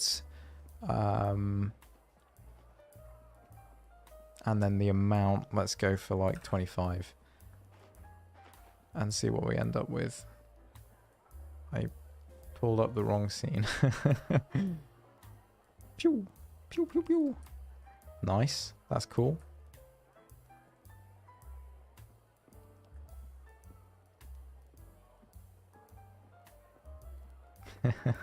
It's just way too much fun. Way too much fun. It's annoying me that the color isn't matching though. That's gonna get on my nerves if I can't fix it. Let's set the speed scale to 0, randomness to 0. And have a look in here again. It's our initial velocity. Whoops.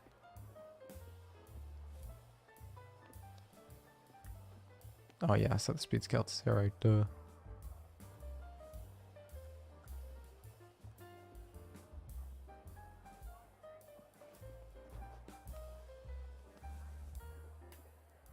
Sure, that works.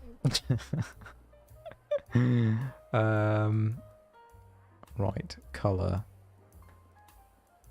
Yeah, if I try and color pick that, it just isn't the same. I don't know if it's because there's a material that does stuff on this, or if it's because I'm using the modulate. Maybe it's because I'm using modulate. You're not a child. I can make you a child. But then if I set that to white... Yeah, there we go. Ah, good, good, good, good, good. That's exactly why. He's learning. He's getting there.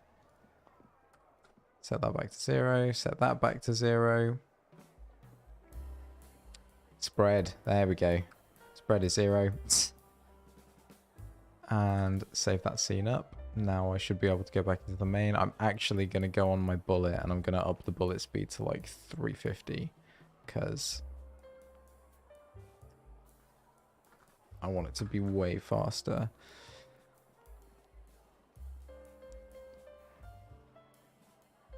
Boom. Look at that. Oh, yes. Juicy. And we got the little shadows and everything.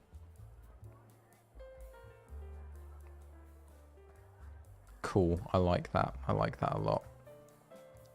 And they should be deleting themselves now. He says. No. Let's just add the timer to the scene.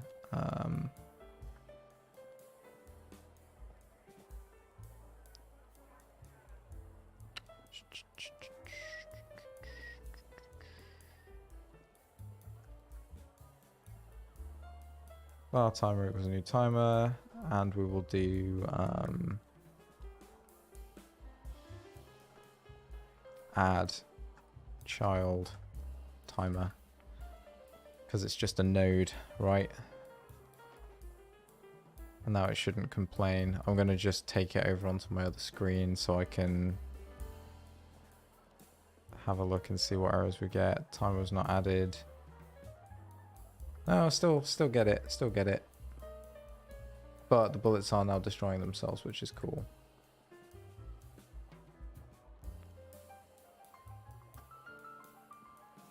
So I think it must be just like an execution order thing. Do I need to add it first?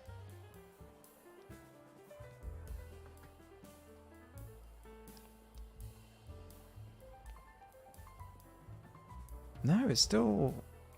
Timer was not added to the scene tree. Either add it or Set auto start to true. It's very interesting. Very interesting.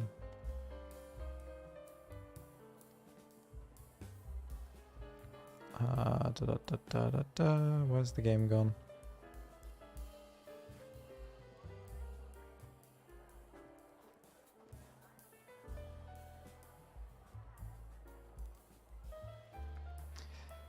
I could be lazy and just make the timer on the node, because then I won't get this error, but I want to know why I'm getting this error. Because it... Don't worry about the errors, because it's for aesthetic purposes. Amazing. Add then start. Yeah. Am I adding it wrong? It could be that I'm adding it wrong, although I thought I should be able to just do add child, and it'll you know, it'll use this node to add the child. Correct me if I'm wrong though. Let's comment out some of these deltas because I'm not using them. Don't have a script on main. So that's cool. I think I definitely want to use sprite stacking for doing the shadows. Turn auto start off. Yeah, I can give that a try. Although I don't see why having auto start on, especially because it complains that because it wasn't added to the scene tree, I can either add it or set auto start to true. So it's like setting it to false just feels odd. Let's have a look. Haven't created it. Not calling fire bullet. I need to use the player scene. Yeah, it just it spits the error out once, never again. Or well, you know, never again. I suppose that makes sense because I'm only calling the method once, but yeah, it's just odd, a bit odd.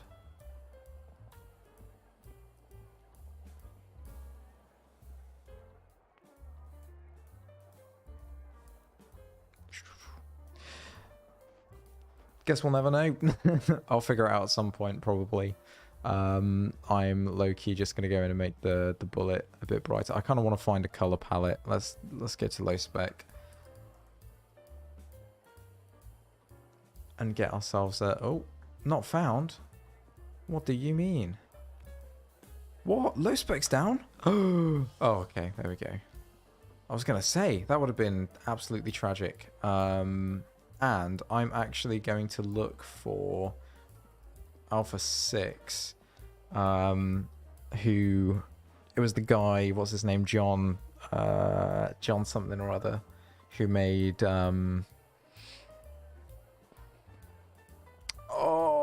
it's Feather Park, I think, for the Firith Cozy Jam back in 2022. He made a game...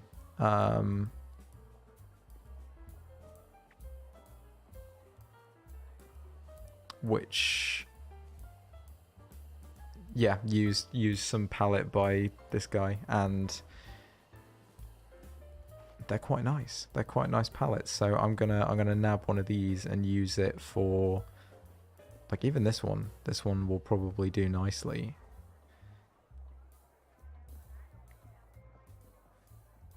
Or maybe Micro 17.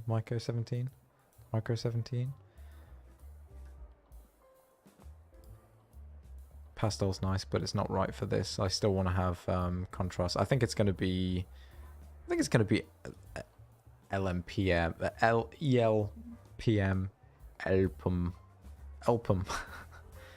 And I'm not going to download it. I'm just going to copy the hex codes. Oh yeah, look at that. That is nice. Likewise for the shadow, I'm going to use this grey. Whoop, modulate, paste. Bring the alpha down as well. Let's go with 90. Cool. I'll do the same for the player shadow.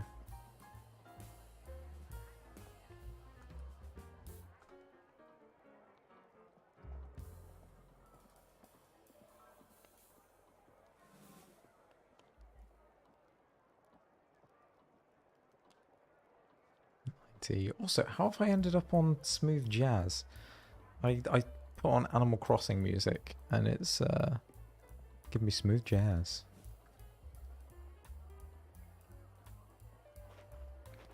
I wonder, can I? I can. Sick. Let's modulate this then, and then I don't need to modulate the player or the fire point. They can just stay as white. And then in my main scene, save the player. That's maybe a little bit dull actually now I'm looking at it. We'll see. I'm actually going to go ahead onto the background and I'm just going to replace it.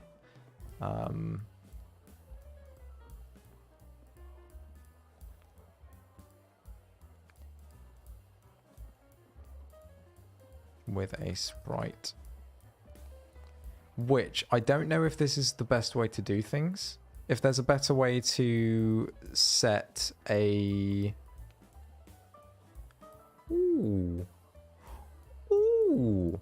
Can I create a camera 2D and then create on my background, if I use this viewport, can I assign the camera 2D? No, I have to make a viewport. Viewport. I suppose viewports encapsulate drawing into it. Ooh, that's useful. In terms of how long the stream's going to go, it won't be much longer. Probably another maybe 15 minutes or so. I'm going to try and get the background sorted, and then I'll maybe animate the crosshair. But after that, we'll call it. I'll be doing another stream next week, which I'll continue working on this, possibly more, because my girlfriend's going back to Lithuania for a little bit. So I can make use of my time being home alone and not having anything better to do. So that'll probably be the plan. This is cool. So if I set him back to 0, 0 now, I've got this sub viewport. Am I still going to get the player in the top left? No, the player is in the center now. Colors are nice. They're pretty cool. So on my sprite 2D, whoa, viewport texture must be set to use it. Yep. That's fine. We are going to use the sub viewport. I'm going to make it bigger. And then, can I not set the modulate? I guess not.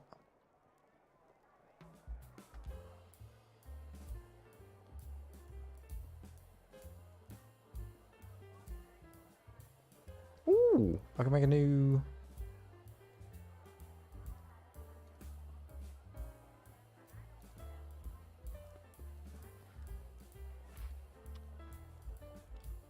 Canvas texture, diffuse, normal map, texture, that's going to be normal. New placeholder texture.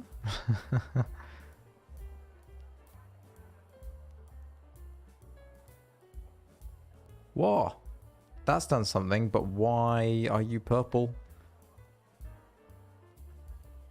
Let's delete the sub viewport again, because I don't need it. Yeah, why are you purple?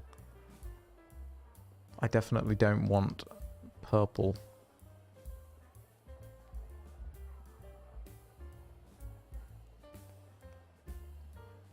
Don't need the camera.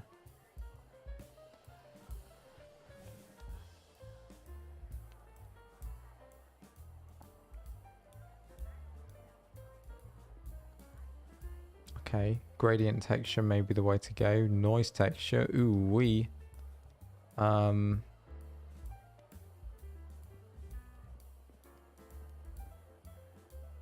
I mean, that's nifty. That's good to know about. There's a lot of power here for sure.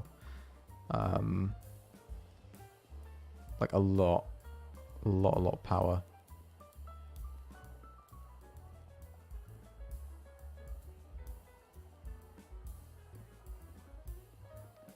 It's a shame that I can't just have like a like a new white texture, unless I'm being real dumb.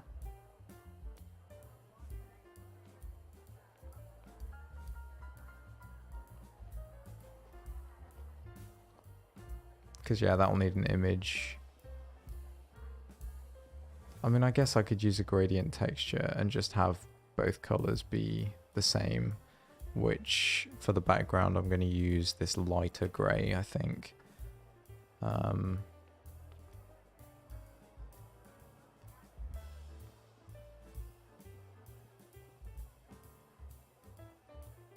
Which, yeah, I don't need 2 points. Let's delete one of the points.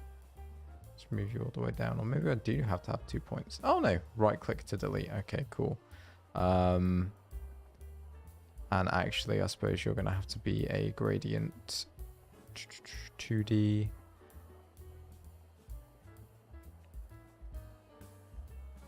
That controls direction, gradient. We're going to delete that. Go in here. You are going to be my background color. And I want you to be smaller because you do not need to be that big. Just have you fit in the background. Yeah. Get my player. Move him down the middle. Save up. Cool. Amazing. And this is looking kind of nice.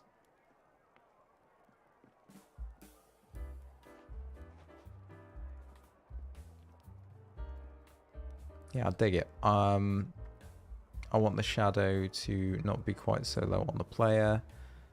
I also want it to not be so translucent. It feels much more... that's why, because I got self-modulate all the way down. There we go. Right. Do I want to animate this right now? Part of me does. Part of me really, really does. But I also feel like I could easily spend like a whole other hour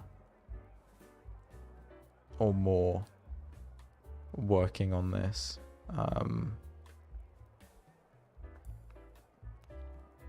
Yeah, screw it. Yeah, I'm gonna animator, animation player. This is gonna be my crosshair animator. And in animation, let's go ahead and make a new animation, which I'm going to call idle. And I am going to go here on the outer pivot, and I want to add a keyframe for transform rotation. Going to use Bezier curves. Going to go forward 24 frames. And I'm going to set the rotation to 360.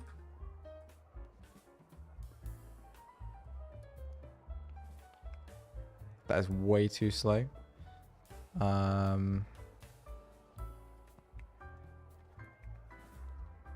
Oh, it's because it's not frames, it's seconds. Ha! Yeah, let's make it 1 second. I want this to be nice and juicy. Stop. 1 second. Bang.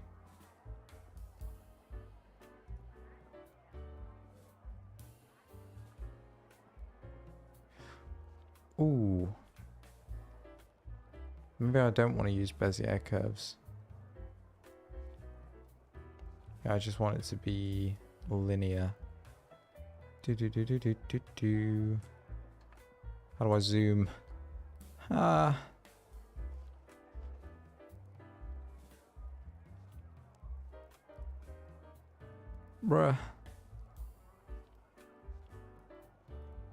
That's how I zoom. Can I zoom vertically?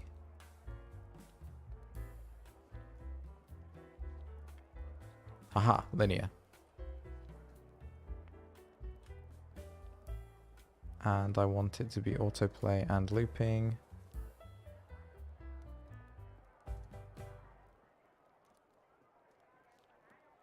Cool.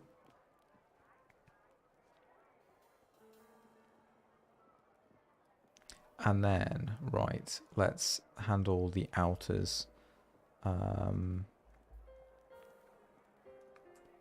If I change the position, yes, okay, cool. I would like to add a keyframe for the position of all of them. Here, transform position. Yep. Position X, position Y. Position X, position Y. And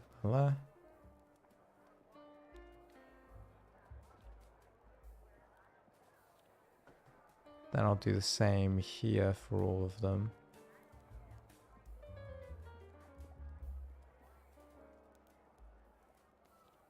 Position, position, position. And then halfway, I want to move it out. Let's go 1, 2, 3, 1. 1, 2, 3, 1, 2, 3. Bang. Bang.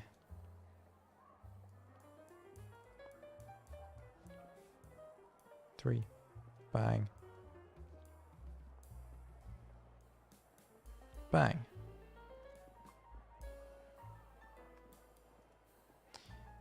Oh, that's going to be... I think what I probably want to do is have it be 4 seconds. Bring the outer pivot all the way up to that. Yeah, that's going to be more like it. And then all of these keyframes. Oh, I wish I could zoom vertically. There's got to be a way to zoom vertically, right? Am I just being really stupid?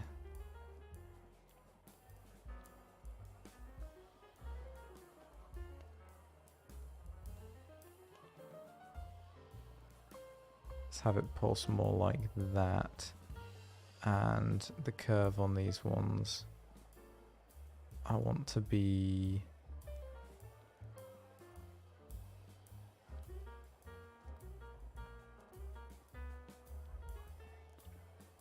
There's got to be a way. There's got to be a way. I must be just missing something massive. Anyway, let's copy.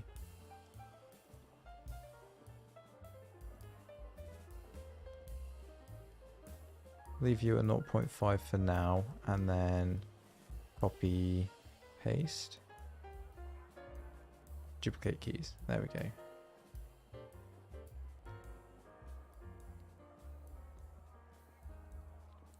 And then I'm going to grab the ones where we're pulsing outwards. I'm going to move them back so that we get a bit of a... Yeah, more like that.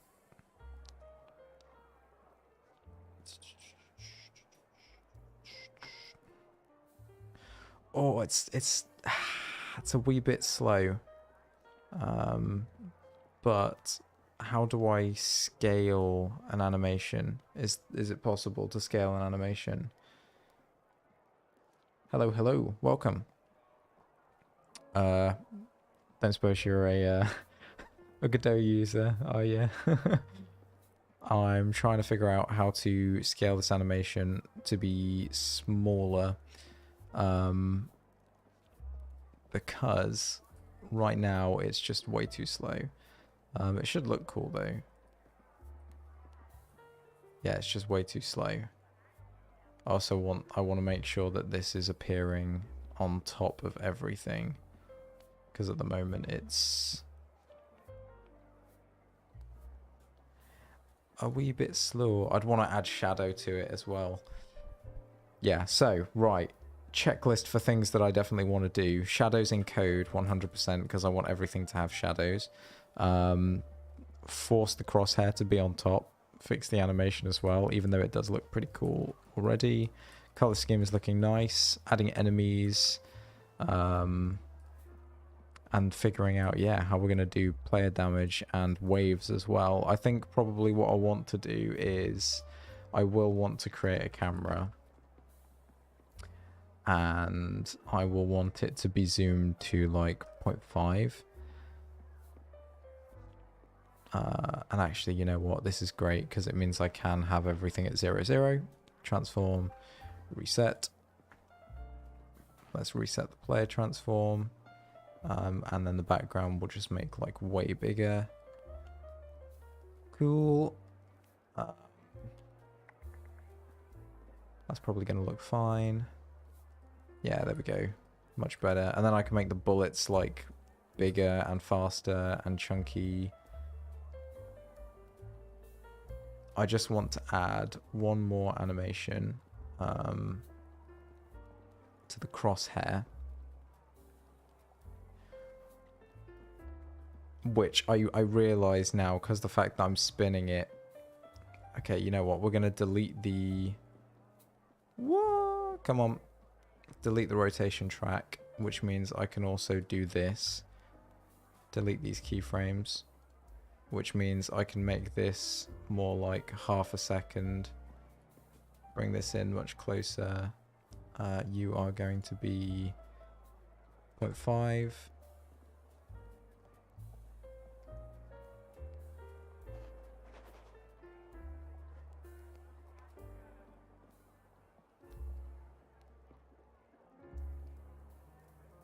Whoops.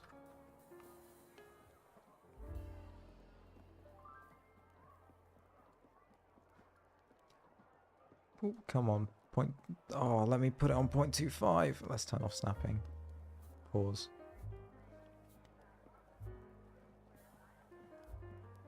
Yeah, about there. That's cool. Snap back on. Oh, cool. 0.05. Can change the snapping, so there we go. That's now 0.25. You can be there. That gives us the spring animation. I'm actually going to go here and I'm going to change these to be linear. Whoop. Something whack is going on there. Right click, linear.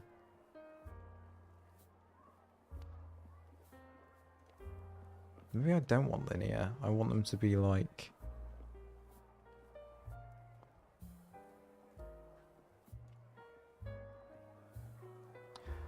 There is a curve thing somewhere, like...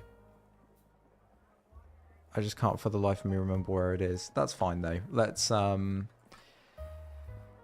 ahead on my crosshair script. I'm going to have a onReady var crosshair pivot,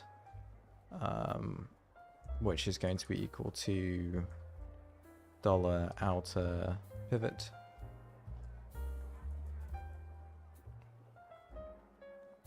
Actually, I'm going to rename this so that it's not got spaces. That's a habit that I need to get into so that I don't have to enclose my references in quotes. Oh, my camera's died. That is the sign that the stream is going to be ending soon.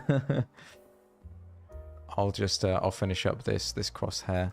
We'll also have onReady var crosshair animator equals $crosshair animator, and then we'll simply have a if input with a capital I input dot is just pressed input dot is action just pressed action primary. We will say crosshair animator dot play fire. Well, actually, we'll call it action primary, like that. And I also want to have a export var rotation speed equals like 200. Let's go with, and we will say rotation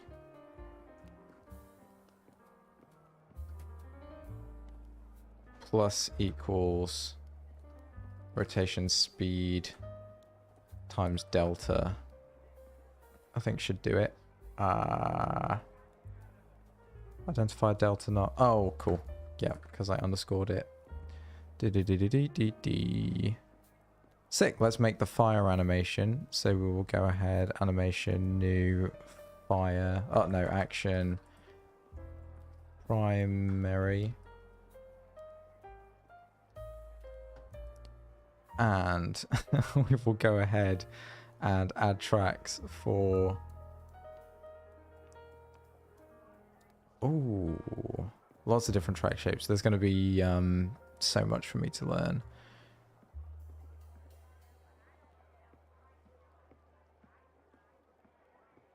Do it like that, I guess. And position. Oh wait, no. Let's actually set the things first. I want the position to be like 5 on both axes. Create, and let's 5 keyframe. 5 keyframe create. 5 keyframe create, and then we'll go to like 0.25, and we'll set it to, oh, you should not be 1. We'll fix that in a minute. We'll go with like minus 0.5, so it's a little bit in. Keyframe minus 0.5, minus 0.5, keyframe, there we go. Minus 0.5, minus 0.5, minus 0.5, keyframe, and minus 0.5, minus 0.5, keyframe. Let's go back here and fix our 5 keyframe. Oh my god. You're good. You need to be 5. You need to be 5. And then we'll go ahead at like 0.3 and we'll say 0. Nope, not 8. 0. 0. Keyframe. 0, 0. Keyframe. 0, 0. Keyframe. And 0, 0. Keyframe. Cool. And then I guess I want to have I don't think it'll switch back, will it? Like it won't switch back to our normal. Oh my gosh, that's rotating quick. Yeah, it doesn't switch back and it doesn't loop. So first things first, let's sort out that crosshair rotation speed. Let's maybe make it like 15. Still a bit fast. 0.5. 1. Did I not make it a float? Oh, I didn't, did I? Let's make it 0.25 by default. We cancel.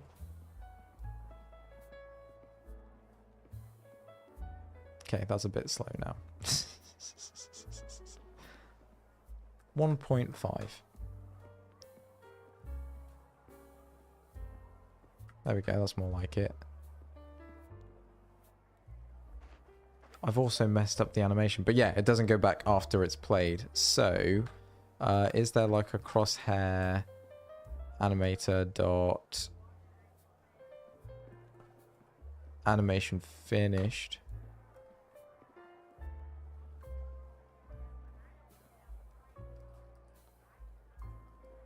That's probably not what I want to do though. I want it to be when the current animation finishes.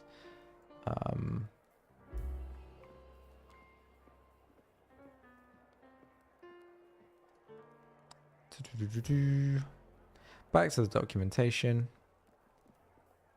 Manual. Animation. No, it's going to be in the class reference. Nodes. Animation player.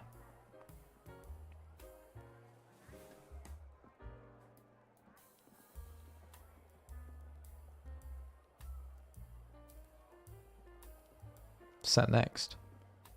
That might be it.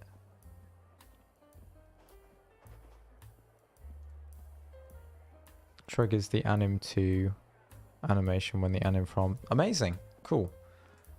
Crosshair animator dot set next.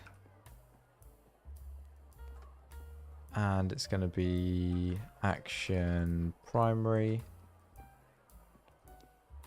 And idle, right?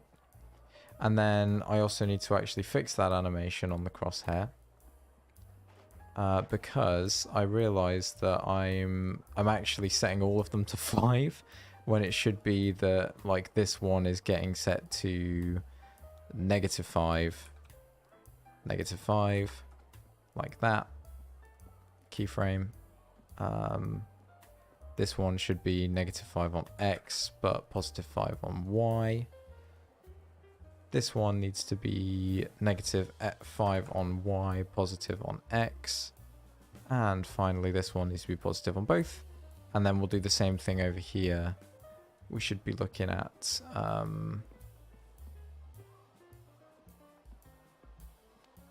yeah, here we go. Woo! Negative, negative. Except actually you should be positive, so it should be... Let's do 1 keyframe. And then this is going to be 1 on X, -1 on Y. Keyframe that. You're going to be -1 on X, +1 on Y. Keyframe that. And finally, +1 on both. No, -1 on both, sorry. Keyframe. Cool. Save that up. And theoretically now we should have a slightly more juicy feeling. Bang, bang.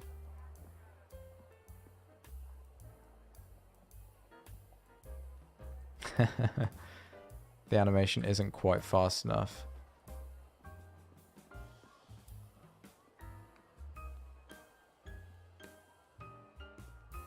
Or maybe it's because I want to crosshair, animation, blah blah blah, action primary, because we're jumping out here too fast, but also I want it to be duplicate you.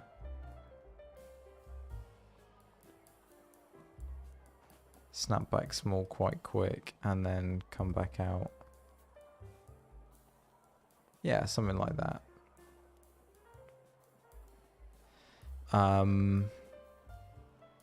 And I said I was going to make these bigger, didn't I? So let's actually go, whoop. Yeah, let's go like 12.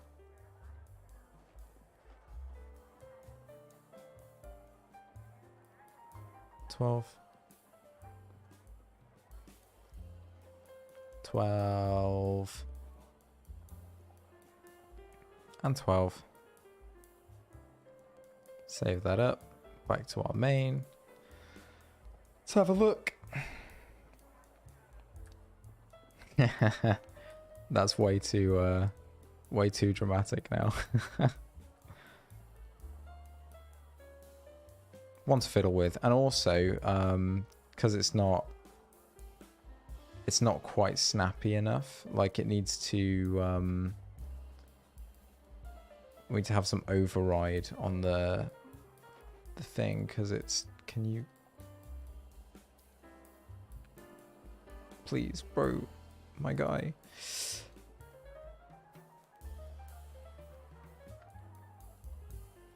Do-do-do-do-do-do-do.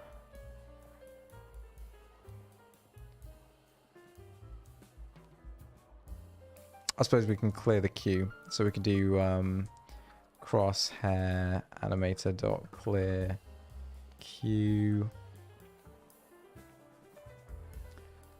So that clears queue, all queued unplayed animations.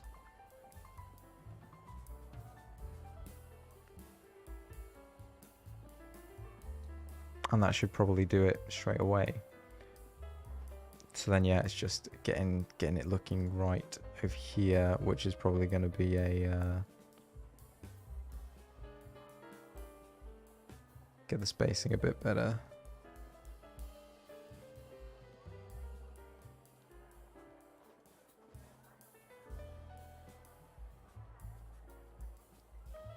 So I definitely want to give it a bit more time to shrink down and then grow. So my 0 position, which I believe is these, I'm going to duplicate that.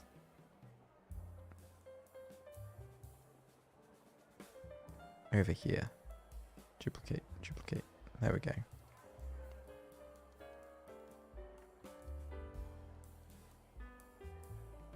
Wait, what? 0.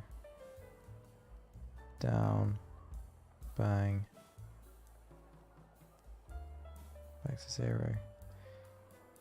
Oh yeah, it just needs more time between everything because it's all happening so fast.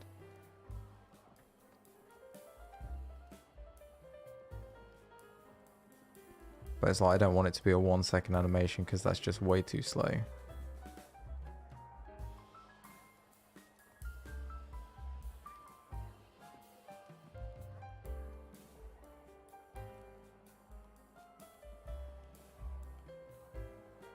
I think that build up is going to be what's doing it. We should just be starting on the 1.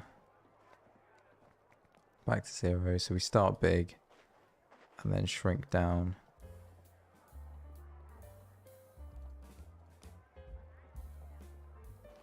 And then let's make sure that we got the duration right. So it's going to be 0.5. Move this one along.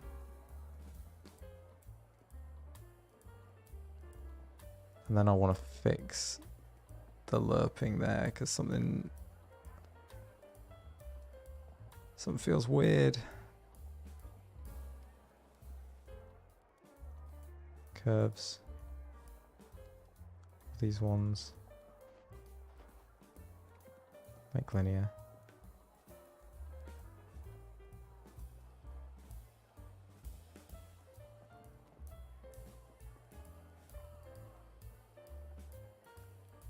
Maybe that'll do. Maybe that'll do.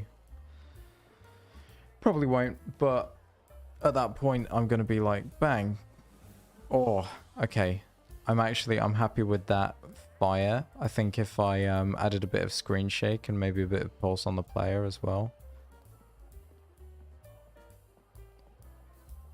I just need to make sure that it forces the play. How do I force a play? Like with an override.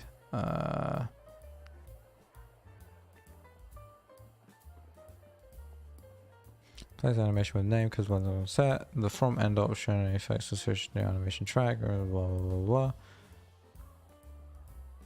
blah.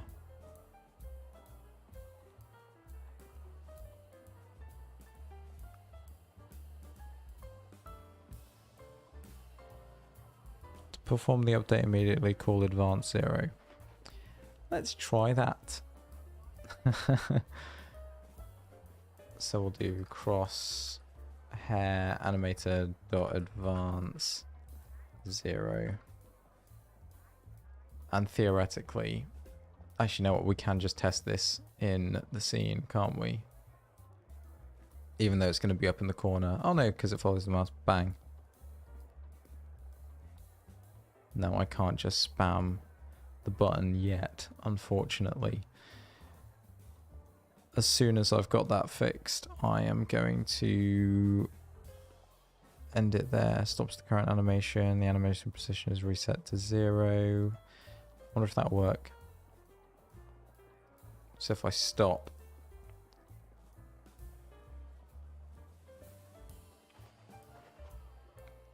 Yeah, there we go. Bang, bang, bang. Sick. I said that was going to be the last thing, but I want some camera shake. Oh dear. Camera shake, Godot. How do you make the camera shake? Screen shake extension.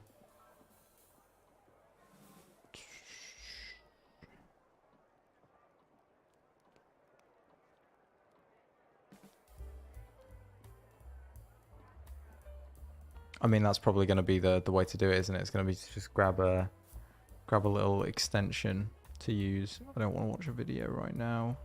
Screen shaking Godot 4. Oh god, that's bright.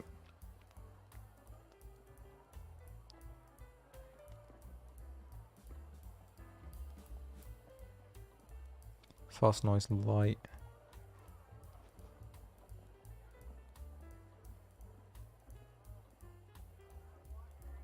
Probably will be a case of watching a video. I think camera shake overview tutorial. Let's have a look.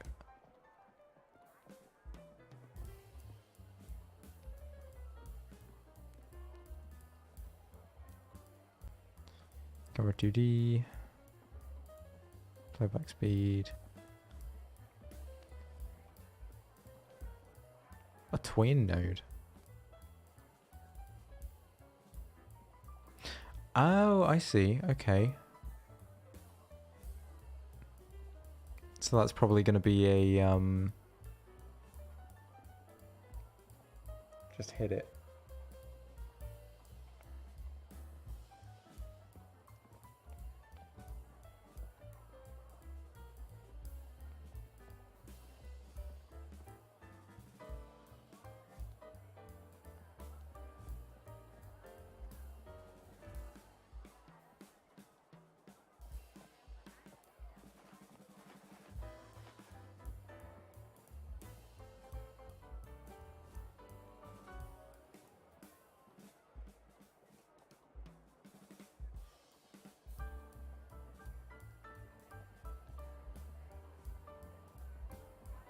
So let's use a signal first of all, because we want to be good here.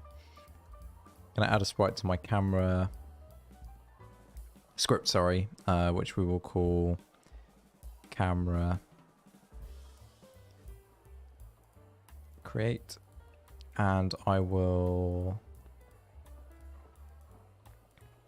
func shake,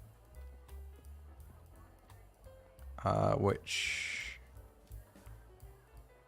I mean we can take a duration, which will be a float, and a power, which will also be a float, and we will say to do shake the camera for the time. Which actually, I think I have an idea for how we can do this. So let's have func process. We are going to have a var current power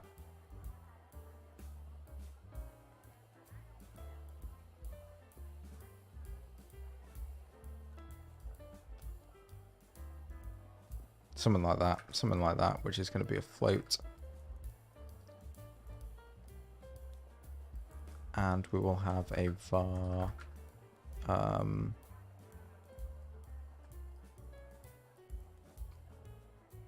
no, we're not going to have a slow speed. That's going to be what the duration is for.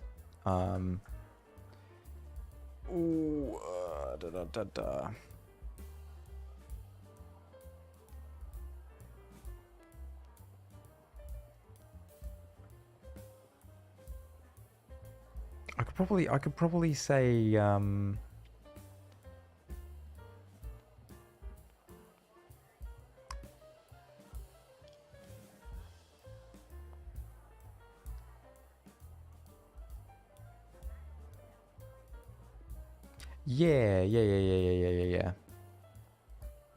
We will say current power equals power,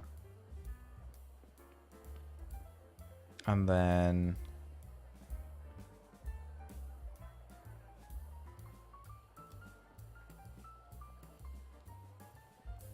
I won't take a duration for now. I'm just going to say on ready. I don't even need to get a reference to the camera. I've got the camera. We're going to say offset equals alert from offset to a vector 2 random float between current power and negative current power. Do the same for the Y. We're going to alert between that and that at I don't know, like 0.2 times delta, something like that. And then, oh, what's the error here? Oh, is it the F? It's my Unity coming through. Expected at most 0, but received 1. Too many arguments.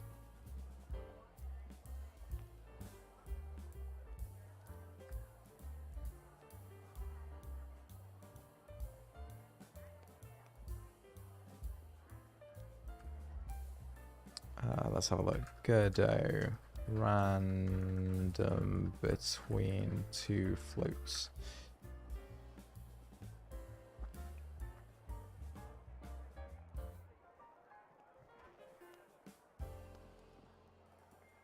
Right, I see, I see.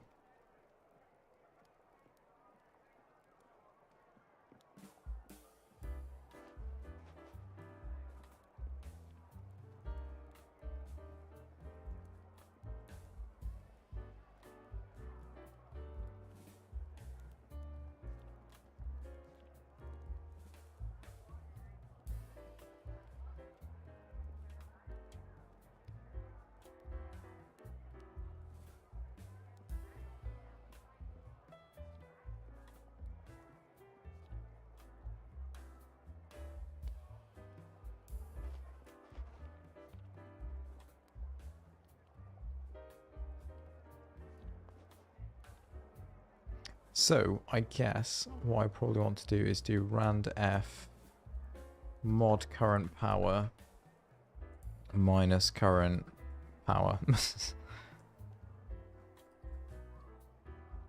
Right.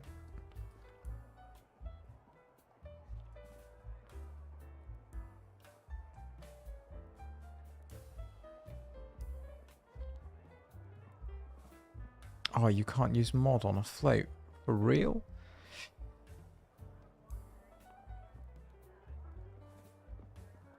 Oh, randf underscore range. Oh! There we go. There we go. Range.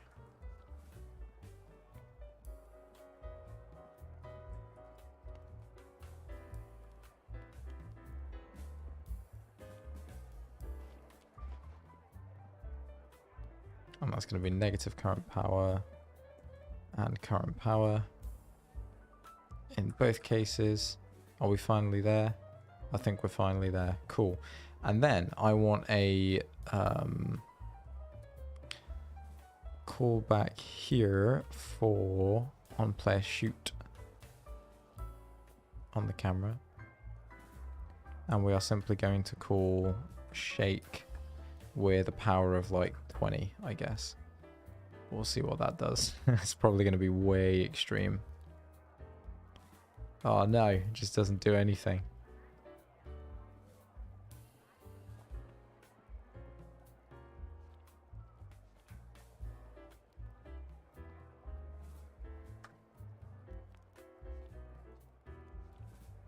I guess I can do that and then say current power minus equals current power minus 0.5 times delta.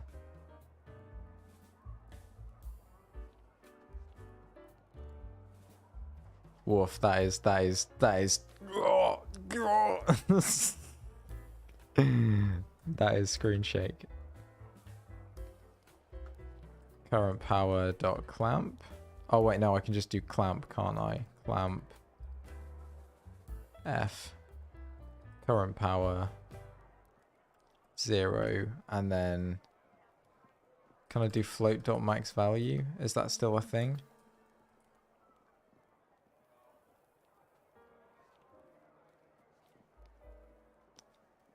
I guess we'll just like that. 0.0. Whoa! Okay. We definitely don't want that. Don't want that to be happening. What? What? Oh wait, current power equals clamp F. There we go. That should do it.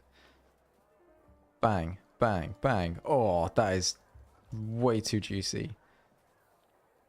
Maybe let's not do a shake. Let's do a shake of 5. 5 power. Just minor shake. Bang, bang, bang. Cool.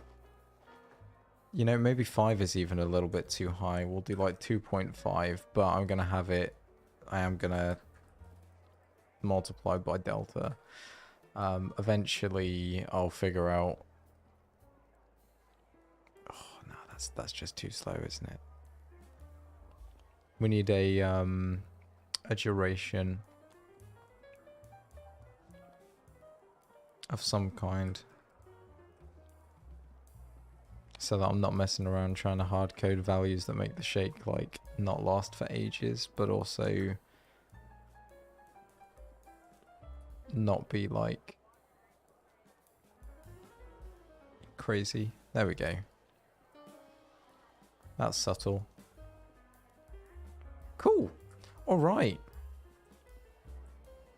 Well, guys, I've been streaming longer than I intended to be, but that's good. This has been super fun.